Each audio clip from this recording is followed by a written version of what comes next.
ಅದು ಹಾಳಾದ ಕಟ್ಟಡವಾಗಿರಲಿಲ್ಲ, ಅದು ಭ್ರಮೆಯ ತಾಣವಾಗಿತ್ತು. ಗಾಳಿಯು ಸುಯನೆ ಬೀಸಿದಾಗ ಶತಮಾನಗಳಿಂದ ದುಃಖಿಸುತ್ತಿರುವಂತೆ ಭಾಸವಾಗುತ್ತಿತ್ತು. ನಾನು, ತರುಣ್, ಒಬ್ಬ ಯಶಸ್ವಿ ವ್ಯಾಪಾರಿ, ಆ ಪಾಳುಬಿದ್ದ ಸ್ಥಳಕ್ಕೆ ಒಂದು 10 ವರ್ಷದ ಮಗುವಿನ ಹಿಂದೆ ಏಕೆ ಹೋಗುತ್ತಿದ್ದೆ?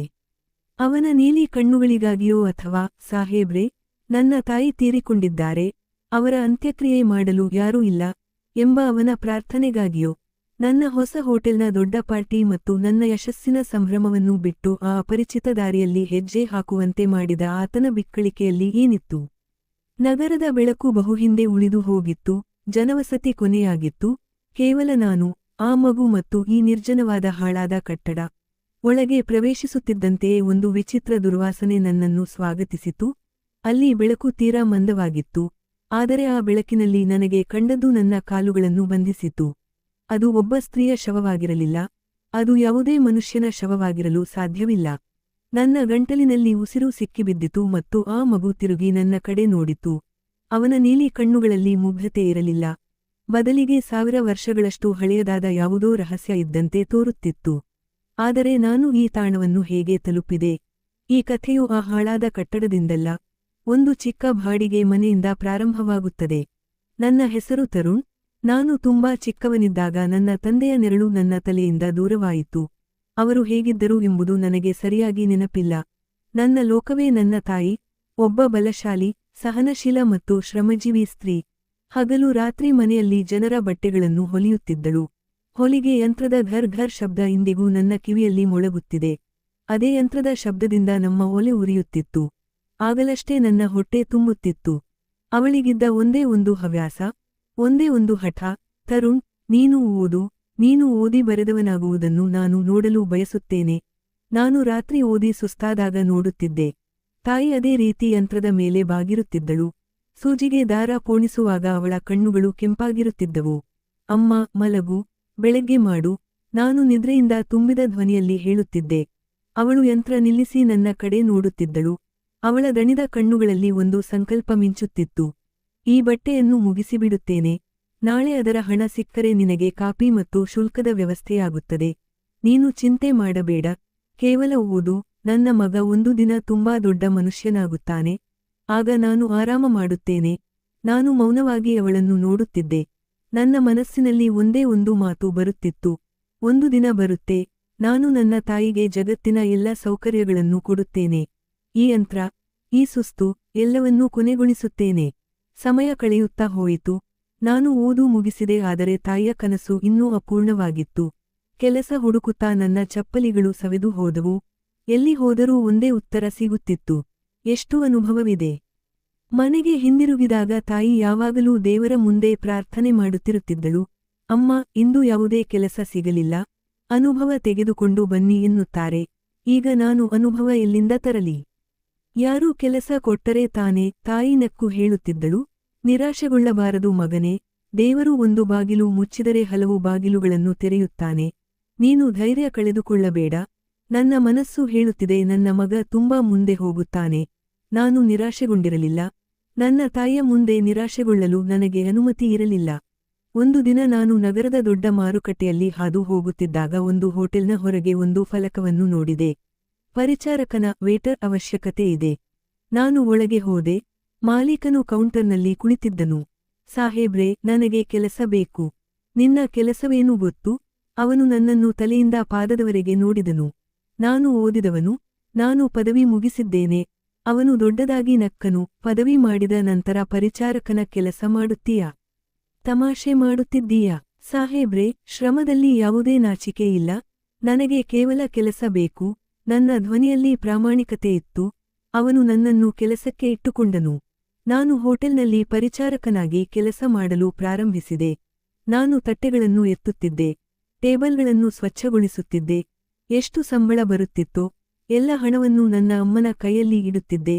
ಆ ದಿನ ನನ್ನ ಅಮ್ಮನ ಕಣ್ಣುಗಳಲ್ಲಿ ಇದ್ದ ಕಣ್ಣೀರು ಸಂತೋಷದ್ದೋ ಅಥವಾ ನನ್ನ ಸ್ಥಿತಿಗೋ, ಅದು ನನಗೆ ಇಂದಿಗೂ ಅರ್ಥವಾಗಿಲ್ಲ. ನನ್ನ ಶ್ರಮ ಫಲ ನೀಡಿತು. ನಾನು ಓದಿದವನಾಗಿದ್ದೆ ಮತ್ತು ಪ್ರಾಮಾಣಿಕನೂ ಆಗಿದ್ದೆ. ಹೋಟೆಲ್ನ ಕೆಲಸವನ್ನು ತನ್ನದೇ ಕೆಲಸವೆಂದು ತಿಳಿದು ಮಾಡುತ್ತಿದ್ದೆ. ಮಾಲೀಕನು ನನ್ನಿಂದ ತುಂಬಾ ಸಂತೋಷಗೊಂಡನು. ಒಂದು ದಿನ ಅವನು ನನ್ನನ್ನು ತನ್ನ ಕಚೇರಿಗೆ ಕರೆದನು. ತರುಣ್, ನಿನ್ನ ಪ್ರಾಮಾಣಿಕತೆ ಮತ್ತು ನಿನ್ನ ಕೆಲಸದಿಂದ ನಾನು ತುಂಬಾ ಪ್ರಭಾವಿತನಾಗಿದ್ದೇನೆ. ಇಂದಿನಿಂದ ನೀನು ಪರಿಚಾರಕನಲ್ಲ, ಈ ಹೋಟೆಲ್ನ ವ್ಯವಸ್ಥಾಪಕ, ಮ್ಯಾನೇಜರ್. ಎಲ್ಲಾ ಲೆಕ್ಕಾಚಾರಗಳನ್ನು ಈಗ ನೀನು ನೋಡಿಕೊಳ್ಳಬೇಕು. ಇದು ನನ್ನ ಜೀವನದ ಮೊದಲ ಹೆಜ್ಜೆಯಾಗಿತ್ತು. ನನ್ನ ಸಂಬಳ ಹೆಚ್ಚಾಗಿತ್ತು. ಮನೆಯ ಪರಿಸ್ಥಿತಿ ಬದಲಾಗಲು ಪ್ರಾರಂಭಿಸಿತ್ತು. ನಾನು ಅಮ್ಮನಿಗೆ ಹೇಳಿದೆ, ಅಮ್ಮ, ದೇವರಿಗೆ ತುಂಬಾ ಧನ್ಯವಾದ. ಈಗ ನನ್ನ ಸಂಬಳ ಹೆಚ್ಚಾಗಿದೆ. ಈಗ ನೀನು ಈ ಯಂತ್ರವನ್ನು ಬಿಟ್ಟುಬಿಡು. ನಿನ್ನ ಕಣ್ಣುಗಳು ದುರ್ಬಲವಾಗಿವೆ. ಅಮ್ಮ ಯಂತ್ರವನ್ನು ಅದು ಜೀವಂತ ವಸ್ತುವಾಗಿದ್ದಂತೆ ಸ್ಪರ್ಶಿಸಿದಳು. ಮಗನೇ, ನನಗೆ ಈ ಯಂತ್ರದ ಮೇಲೆ ತುಂಬಾ ಪ್ರೀತಿ ಇದೆ. ಇದು ನಮಗೆ ಕೆಟ್ಟ ಸಮಯದಲ್ಲಿ ಆಸರೆ ನೀಡಿದೆ. ನನ್ನ ಕೈಗಳು ನಡೆಯುವವರೆಗೆ ನಾನು ಶ್ರಮಿಸುವುದನ್ನು ನಿಲ್ಲಿಸುವುದಿಲ್ಲ. ಆದರೆ ಅಮ್ಮ, ಈಗೇನು ಅವಶ್ಯಕತೆ ಇದೆ? ನಾನು ಒತ್ತಿ ಹೇಳಿದೆ. ನೀನು ಏಕೆ ಚಿಂತೆ ಮಾಡುತ್ತೀಯಾ? ಅವಳು ನಕ್ಕಳು. ನನಗೆ ಇದೆಲ್ಲ ಮಾಡುವುದು ಸಂತೋಷ ನೀಡುತ್ತದೆ. ನೀನು ಕೇವಲ ನಿನ್ನ ಕೆಲಸದ ಮೇಲೆ ಗಮನ ಕೊಡು. ಮಾಲೀಕನು ನನ್ನ ಮೇಲೆ ತುಂಬಾ ಭರವಸೆ ಇಡಲು ಪ್ರಾರಂಭಿಸಿದ್ದನು. ನಿಧಾನವಾಗಿ ಹೋಟೆಲ್ನ ಸಂಪೂರ್ಣ ಲೆಕ್ಕಾಚಾರ, ವ್ಯವಹಾರ ಎಲ್ಲವೂ ನನ್ನ ಕೈಗೆ ಬಂದಿತು. ನಾನು ನನ್ನ ಶ್ರಮದಿಂದ ಹೋಟೆಲನ್ನು ಹೊಸ ಎತ್ತರಕ್ಕೆ ತಲುಪಿಸಿದೆ. ಸಮಯ ರೆಕ್ಕೆ ಹಚ್ಚಿ ಹಾರುತ್ತಾ ಹೋಯಿತು. ನನ್ನ ಪ್ರಾಮಾಣಿಕತೆ ಮತ್ತು ಶ್ರಮ ಹೋಟೆಲ್ನ ನಕ್ಷೆಯನ್ನೇ ಬದಲಾಯಿಸಿತು. ಮಾಲೀಕ, ಸೇಠ್ ಧನ್ರಾಜ್, ನನ್ನ ಮೇಲೆ ಸಂಪೂರ್ಣ ನಂಬಿಕೆ ಇಡಲು ಪ್ರಾರಂಭಿಸಿದ್ದನು. ನಾನು ವ್ಯವಸ್ಥಾಪಕನಿಗಿಂತ ಅವನ ಮಗನಂತೆ ಆಗಿದ್ದೆ. ಅಮ್ಮ ಇನ್ನೂ ಯಂತ್ರ ಓಡಿಸುತ್ತಿದ್ದಳು, ಆದರೆ ಈಗ ಅವಳ ಮುಖದ ಮೇಲೆ ಸುಸ್ತಿನ ಬದಲಿಗೆ ಒಂದು ಸಂತೋಷವಿತ್ತು. ಅಮ್ಮ, ದೇವರ ಸಲುವಾಗಿ ಈ ಯಂತ್ರವನ್ನು ಬಿಟ್ಟುಬಿಡು. ನಾನು ಒಂದು ರಾತ್ರಿ ಅವಳ ಪಕ್ಕದಲ್ಲಿ ಕುಳಿತು ಮತ್ತೆ ಹೇಳಿದೆ, ದೇವರು ಈಗ ನಮಗೆ ಎಲ್ಲವನ್ನೂ ಕೊಟ್ಟಿದ್ದಾನೆ. ಈಗ ನಿನಗೆ ಶ್ರಮಿಸುವ ಅವಶ್ಯಕತೆ ಏನು? ಅಮ್ಮ ಯಂತ್ರದಿಂದ ಕೈ ತೆಗೆದು ನನ್ನ ಕಡೆ ನೋಡಿದಳು. ಅವಳ ಕಣ್ಣುಗಳಲ್ಲಿ ನೀರಿತ್ತು.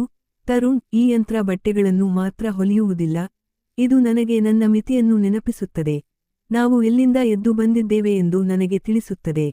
ಯಾವ ದಿನ ನಾನು ಇದನ್ನು ಬಿಡುತ್ತೇನೋ, ನನ್ನ ಕಾಲುಗಳು ನೆಲದಿಂದ ಮೇಲಕ್ಕೆ ಏಳುತ್ತವೆಯೋ ಎಂಬ ಭಯವಿದೆ. ನಾನು ಮೌನವಾದೆ. ನನ್ನ ತಾಯಿಯ ಒಳ್ಳೆಯ ಮಾತುಗಳೇ ನನ್ನ ನಿಜವಾದ ಯಶಸ್ಸಿನ ರಹಸ್ಯವಾಗಿತ್ತು. ಒಂದು ದಿನ ಸೇಠ್ ಧನ್ರಾಜ್ ನನ್ನನ್ನು ಅವರ ಕಚೇರಿಗೆ ಕರೆದರು. ಅವರು ತುಂಬಾ ಚಿಂತಿತರಾಗಿದ್ದರು. ತರುಣ್, ಕುಳಿತುಕೋ, ನಾನು ನಿನ್ನೊಂದಿಗೆ ಒಂದು ತುಂಬಾ ಮುಖ್ಯವಾದ ವಿಷಯ ಮಾತನಾಡಬೇಕು. ಅವರ ಧ್ವನಿ ಗಂಭೀರವಾಗಿತ್ತು. ಜಿ ಸೇಠ್ ಸಾಹೇಬ್ರೆ, ಎಲ್ಲವೂ ಸರಿಯಾಗಿದೆಯೇ? ನೀವು ಸ್ವಲ್ಪ ಚಿಂತಿತರಾಗಿದ್ದೀರಿ, ನಾನು ಕುತೂಹಲದಿಂದ ಕೇಳಿದೆ. ಅವರು ತಮ್ಮ ಕುರ್ಚಿಯಿಂದ ಎದ್ದು ಕಿಟಕಿಯ ಬಳಿ ಹೋಗಿ ನಿಂತರು. ತರುಣ್, ನಾನು ಈ ದೇಶವನ್ನು ಬಿಟ್ಟು ಹೋಗುತ್ತಿದ್ದೇನೆ. ಇದು ನನಗೆ ಒಂದು ಆಘಾತವಾಗಿತ್ತು. ಏನು ಸೇಠ್ ಸಾಹೇಬ್ರೆ? ಆದರೆ ಏಕೆ? ವ್ಯಾಪಾರ ಚೆನ್ನಾಗಿ ನಡೆಯುತ್ತಿದೆಯಲ್ಲ, ಎಲ್ಲವೂ ಸರಿಯಾಗಿದೆಯೇ? ಅವರು ನನ್ನ ಕಡೆ ತಿರುಗಿದರು. ನನ್ನ ವ್ಯಾಪಾರ ಬೇರೆ ದೇಶಗಳಲ್ಲಿಯೂ ಇದೆ. ಈಗ ನನ್ನ ಕುಟುಂಬವು ನಾನು ಪೂರ್ಣವಾಗಿ ಅಲ್ಲಿಯೇ ನೆಲೆಸಬೇಕೆಂದು ಬಯಸುತ್ತಿದೆ. ಅವರು ಇಲ್ಲಿನ ಜೀವನಶೈಲಿಯಿಂದ ಸಂತೋಷವಾಗಿಲ್ಲ. ಹಾಗಾದರೆ ಹೋಟೆಲ್ ಏನಾಗುತ್ತೆ? ಈ ಪ್ರಶ್ನೆ ನನ್ನ ಮನಸ್ಸಿಗೆ ಬಂದಿತು. ಆದರೆ ನಾಲಿಗೆಯ ಮೇಲೆ ತರಲು ನನಗೆ ಭಯವಾಗುತ್ತಿತ್ತು. ಮತ್ತು ಅದಕ್ಕಾಗಿಯೇ ನಾನು ನಿನ್ನನ್ನು ಕರೆದಿದ್ದೇನೆ. ಸೇಠ್ ಧನ್ರಾಜ್ ಹಿಂದೆ ಬಂದು ತಮ್ಮ ಕುರ್ಚಿಯ ಮೇಲೆ ಕುಳಿತರು. ತರುಣ್, ನಾನು ಈ ಹೋಟೆಲ್ ಅನ್ನು ಮುಚ್ಚಲು ಬಯಸುವುದಿಲ್ಲ. ಇದು ನನ್ನ ಶ್ರಮ. ಆದರೆ ನನಗೆ ನಂಬಿಕೆ ಇಲ್ಲದವರ ಕೈಗೆ ನಾನು ಅದನ್ನು ಸುಮ್ಮನೆ ಒಪ್ಪಿಸಲು ಸಾಧ್ಯವಿಲ್ಲ. ಅವರು ಡ್ರಾಯರ್ನಿಂದ ಕೆಲವು ಕಾಗದಗಳನ್ನು ತೆಗೆದರು. ನೀನು ಈ ಹೋಟೆಲ್ ಅನ್ನು ನಿರ್ವಹಿಸಬೇಕೆಂದು ನಾನು ಬಯಸುತ್ತೇನೆ.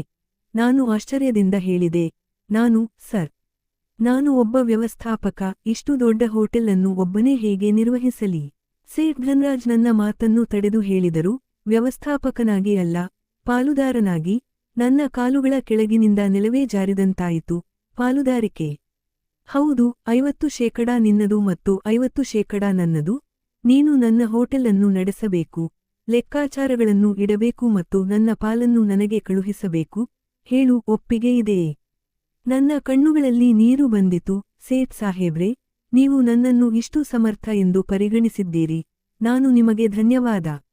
ನಿಲ್ಲಿಸು. ಅವರು ಕೈ ಎತ್ತಿ ನನ್ನನ್ನು ತಡೆದರು. ಇದು ಯಾವುದೇ ಧನ್ಯವಾದವಲ್ಲ.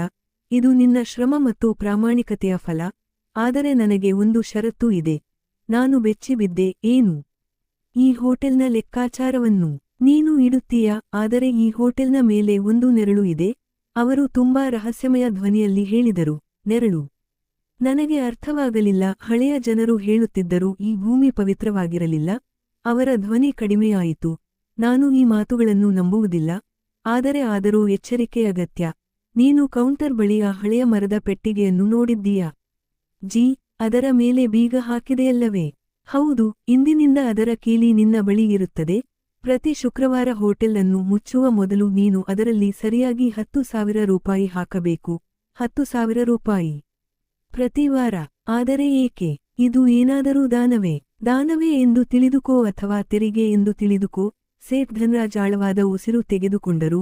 ಕೇವಲ ಇಷ್ಟು ನೆನಪಿಡು ತರುಣ್, ಹೋಟೆಲ್ ಕೋಟಿಗಳನ್ನು ಗಳಿಸಿದರೂ ಅಥವಾ ನಷ್ಟದಲ್ಲಿ ಹೋದರೂ ಈ 10,000 ರೂಪಾಯಿ ಪೆಟ್ಟಿಗೆಯಲ್ಲಿ ಯಾವುದೇ ಕಾರಣಕ್ಕೂ ಹೋಗಲೇಬೇಕು, ಎಂದಿಗೂ ತಪ್ಪಬಾರದು. ನೀನು ಈ ಷರತ್ತನ್ನು ಮುರಿದರೆ ನಾನು ನಮ್ಮ ಈ ಬಂಧವನ್ನು ಕೊನೆಗೊಳಿಸುತ್ತೇನೆ ಎಂದು ತಿಳಿಯುತ್ತೇನೆ. ಹೇಳು, ಒಪ್ಪಿಗೆ ಇದೆಯೇ? ಇದು ಒಂದು ವಿಚಿತ್ರ ಷರತ್ತಾಗಿತ್ತು, ಆದರೆ ಈ ಪ್ರಸ್ತಾಪದ ಮುಂದೆ ಏನೂ ಇರಲಿಲ್ಲ. ನನಗೆ ಒಪ್ಪಿಗೆ ಇದೆ ಸೇಠ್ಜಿ. ಸೇಠ್ ಧನ್ರಾಜ್ ಹೊರಟು ಹೋದರು. ಹೋಟೆಲ್ನ ಎಲ್ಲಾ ಜವಾಬ್ದಾರಿ ನನ್ನ ಮೇಲೆ ಬಂದಿತ್ತು. ನನ್ನ ಹೆಚ್ಚುತ್ತಿರುವ ಪ್ರಗತಿಯನ್ನು ನೋಡಿ ನನ್ನ ಅಮ್ಮನ ಕಣ್ಣುಗಳಿಂದ ಕಣ್ಣೀರು ಬರಲು ಪ್ರಾರಂಭಿಸಿತು. ನನ್ನ ತಾಯಿಯ ಶ್ರಮ ಮತ್ತು ಅವಳ ಪಾಲನೆಯ ಫಲವಾಗಿ ನಾನು ಈ ತಾಣದಲ್ಲಿ ಇದ್ದೆ.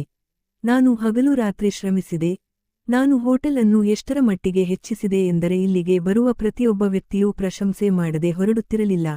ನಾನು ಪ್ರತಿ ಶುಕ್ರವಾರ ಆ ನಿಗದಿತ ಷರತ್ತನ್ನೂ ಸಹ ಪೂರೈಸುತ್ತಿದ್ದೆ. ಹಗಲು ರಾತ್ರಿ ಶ್ರಮದ ಫಲವಾಗಿ ನನ್ನ ವ್ಯಾಪಾರದಲ್ಲಿ ಪ್ರಗತಿಯಾಯಿತು.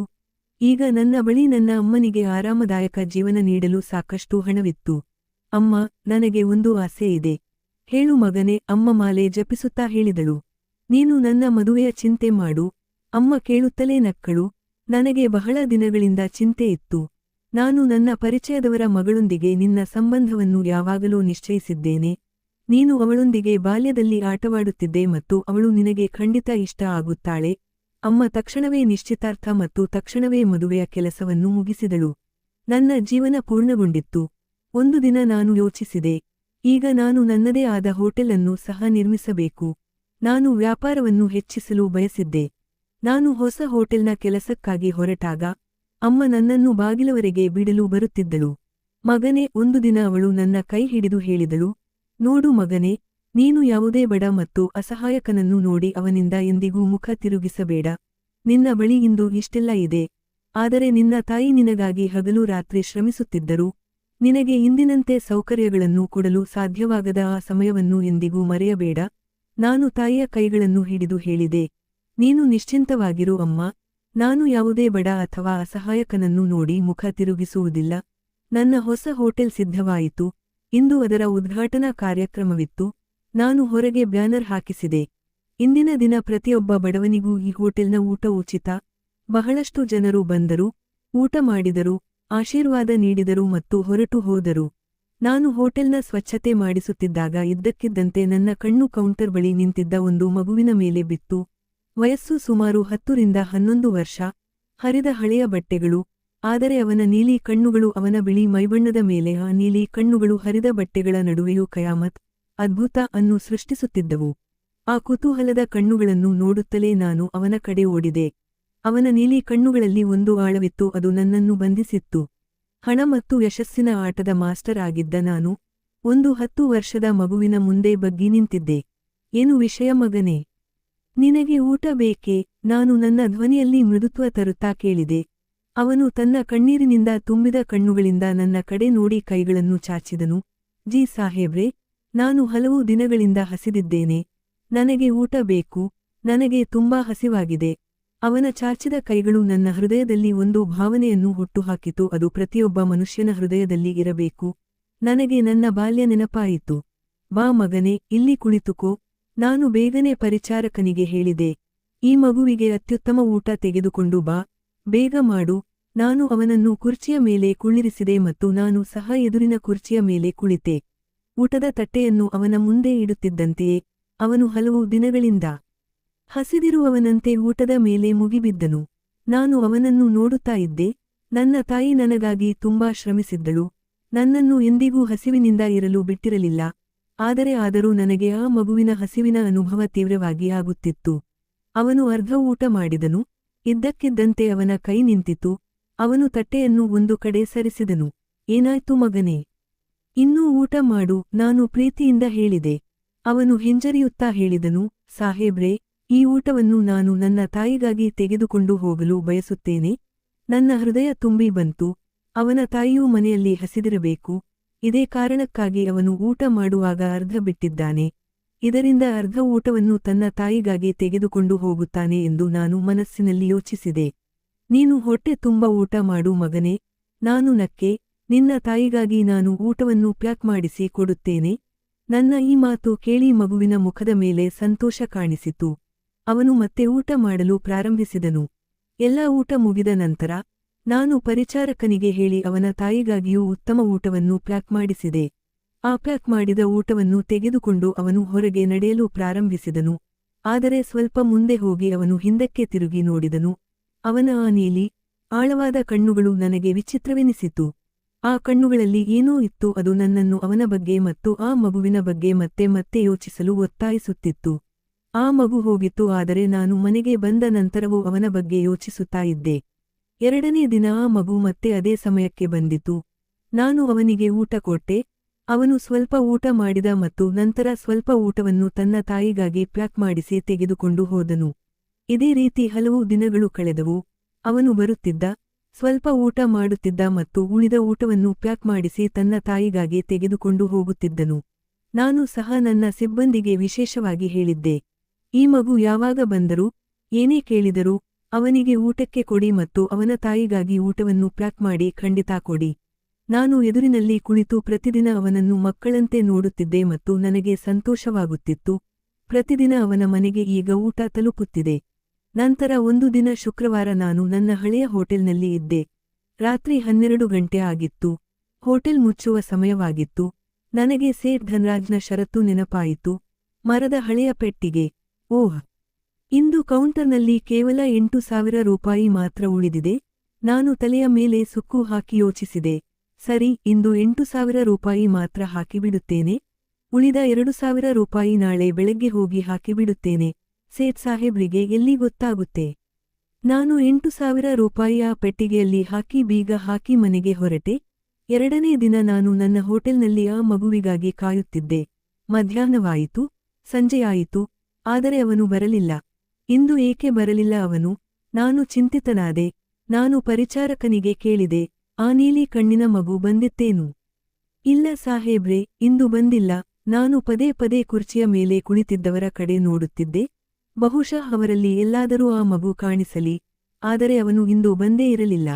ನಾನು ಚಿಂತಿತನಾದೆ ಮತ್ತು ಯೋಚಿಸಲು ಪ್ರಾರಂಭಿಸಿದೆ, ಆತನ ಮನೆ ವಿಳಾಸವನ್ನಾದರೂ ಕೇಳಬೇಕಿತ್ತು. ಗೊತ್ತಿಲ್ಲ ಅವನು ಎಂತಹ ತೊಂದರೆಯಲ್ಲಿ ಇದ್ದಾನೋ. ಗೊತ್ತಿಲ್ಲ ಏಕೆ ಬರಲಿಲ್ಲ. ಏಕೆಂದರೆ ಅವನ ಸ್ಥಿತಿ ನೋಡಿದರೆ ಅವರ ಮನೆಯ ಮೇಲೆ ಬಡತನದ ಆಳ್ವಿಕೆ ಇದೆ ಎಂದು ಅನಿಸುತ್ತಿತ್ತು. 2ನೇ ದಿನವೂ ಆ ಮಗು ಬರಲಿಲ್ಲ.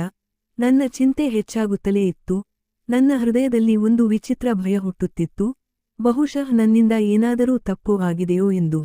ನಂತರ 3ನೇ ದಿನ ಆ ಮಗು ಹೋಟೆಲ್ನಲ್ಲಿ ಪ್ರವೇಶಿಸಿತು. ಆದರೆ ಇಂದು ಅವನು ಒಬ್ಬನೇ ಇರಲಿಲ್ಲ. ಅವನು ಅಳುತ್ತಾ ಬರುತ್ತಿದ್ದನು.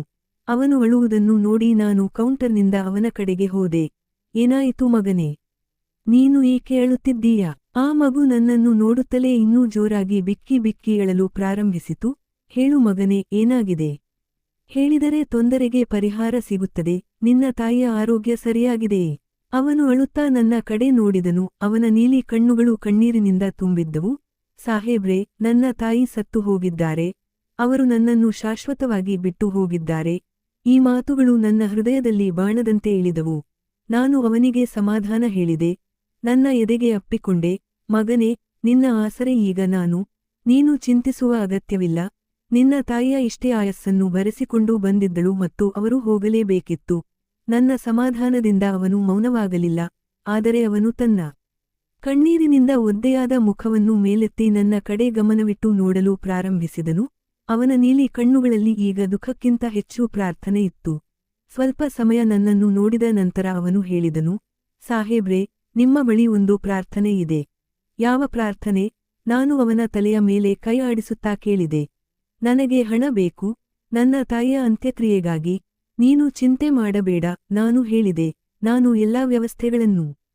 ಅವನು ನನ್ನ ಮಾತನ್ನು ತಡೆದು ಹೇಳಿದನು, ನನ್ನ ತಾಯಿಯನ್ನು ಸಮಾಧಿ ಮಾಡುವವರು ಯಾರೂ ಇಲ್ಲ. ನಾನು ಅವನ ಮಾತಿಗೆ ನೆಗೆದು ಬಿದ್ದೆ. ಏನು ಅರ್ಥ? ಏಕೆ ಯಾರೂ ಸಮಾಧಿ ಮಾಡುತ್ತಿಲ್ಲ? ಮೊಹಲ್ಲಾದವರು, ಸಂಬಂಧಿಕರು, ನಮ್ಮವರು ಯಾರೂ ಇಲ್ಲ. ಅವನು ಮತ್ತೆ ಅಳಲು ಪ್ರಾರಂಭಿಸಿದನು. ಅವರು ಅನಾಥರಂತೆ ತಮ್ಮ ಮನೆಯಲ್ಲಿ ಬಿದ್ದಿದ್ದಾರೆ. ಸಾಹೇಬ್ರೆ, ನನಗೆ ಸಹಾಯ ಮಾಡಿ. ನನ್ನ ತಾಯಿಯನ್ನು ಸಮಾಧಿ ಮಾಡಿ ಇದರಿಂದ ಅವರು ತಮ್ಮ ನಿಜವಾದ ತಾಣವನ್ನು ತಲುಪುತ್ತಾರೆ. ನಾನು ಒಬ್ಬನೇ ನನ್ನ ತಾಯಿಯನ್ನು ಸಮಾಧಿ ಮಾಡಲು ಸಾಧ್ಯವಿಲ್ಲ. ಇದನ್ನು ಕೇಳಿ ನನ್ನ ಕಣ್ಣುಗಳಲ್ಲಿ ನೀರು ಬಂದಿತು. ನನ್ನ ತಾಯಿಯ ಉಪದೇಶ ನನ್ನ ಕಿವಿಯಲ್ಲಿ ಮೊಳಗಲು ಪ್ರಾರಂಭಿಸಿತು. ನೋಡು ಮಗನೇ, ಎಂದಿಗೂ ಯಾವುದೇ ಅಸಹಾಯಕನಿಂದ ಮುಖ ತಿರುಗಿಸಬೇಡ. ನಾನು ಮಗುವನ್ನು ಎದೆಗೆ ಅಪ್ಪಿಕೊಂಡೆ. ನಡಿ ಮಗನೇ, ನನ್ನನ್ನು ನಿನ್ನ ಮನೆಗೆ ಕರೆದುಕೊಂಡು ಹೋಗು. ನಾನು ನಿನ್ನ ತಾಯಿಯ ಅಂತಿಮ ವಿದಾಯದ ವ್ಯವಸ್ಥೆ ಮಾಡುತ್ತೇನೆ. ಆ ಮಗು ನನ್ನನ್ನು ಕರೆದುಕೊಂಡು ಒಂದು ಅಪರಿಚಿತ ದಾರಿಯ ಕಡೆಗೆ ಹೊರಟಿತು. ನಾವು ಹೋಟೆಲ್ನಿಂದ ಹೊರಡುತ್ತಿದ್ದಂತೆಯೇ ನನ್ನ ಮನಸ್ಸಿನಲ್ಲಿ ಒಂದು ಆಲೋಚನೆ ಬಂತು. ಮಗನೇ, ನೀನು ಕಳೆದ 2 ದಿನಗಳಿಂದ ಊಟ ತೆಗೆದುಕೊಳ್ಳಲು ಏಕೆ ಬಂದಿರಲಿಲ್ಲ? ನಿನ್ನ ತಾಯಿಯ ಆರೋಗ್ಯ ಅಂದಿನಿಂದಲೇ ಕೆಟ್ಟದಾಗಿತ್ತೇನು? ಅವನು ನಡೆಯುತ್ತಾ ಉತ್ತರ ನೀಡಿದನು, ಜಿ ಸಾಹೇಬ್ರೆ, ತಾಯಿ 2 ದಿನಗಳಿಂದ ತುಂಬಾ ಅಸ್ವಸ್ಥರಾಗಿದ್ದರು.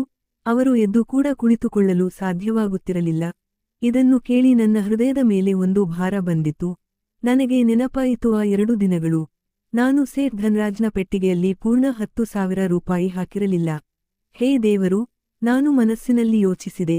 ಶುಕ್ರವಾರ ರಾತ್ರಿ ನಾನು ಕೇವಲ 8,000 ರೂಪಾಯಿ ಮಾತ್ರ ಹಾಕಿದ್ದೆ.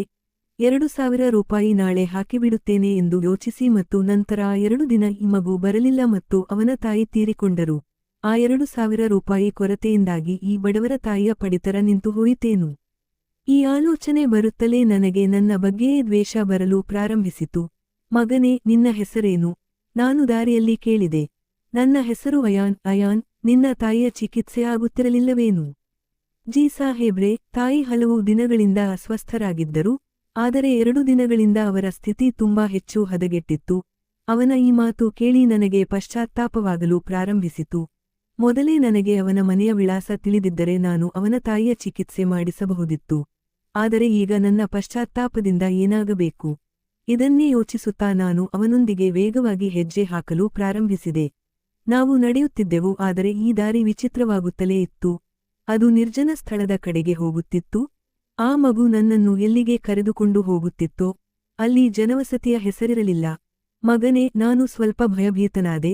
ನಗರವು ಹಿಂದೆ ಕೊನೆಯಾಗಿದೆ. ಇಲ್ಲಿ ಜನವಸತಿಯೇ ಇಲ್ಲ. ನೀನು ನನ್ನನ್ನು ಎಲ್ಲಿಗೆ ಕರೆದುಕೊಂಡು ಹೋಗುತ್ತಿದ್ದೀಯಾ?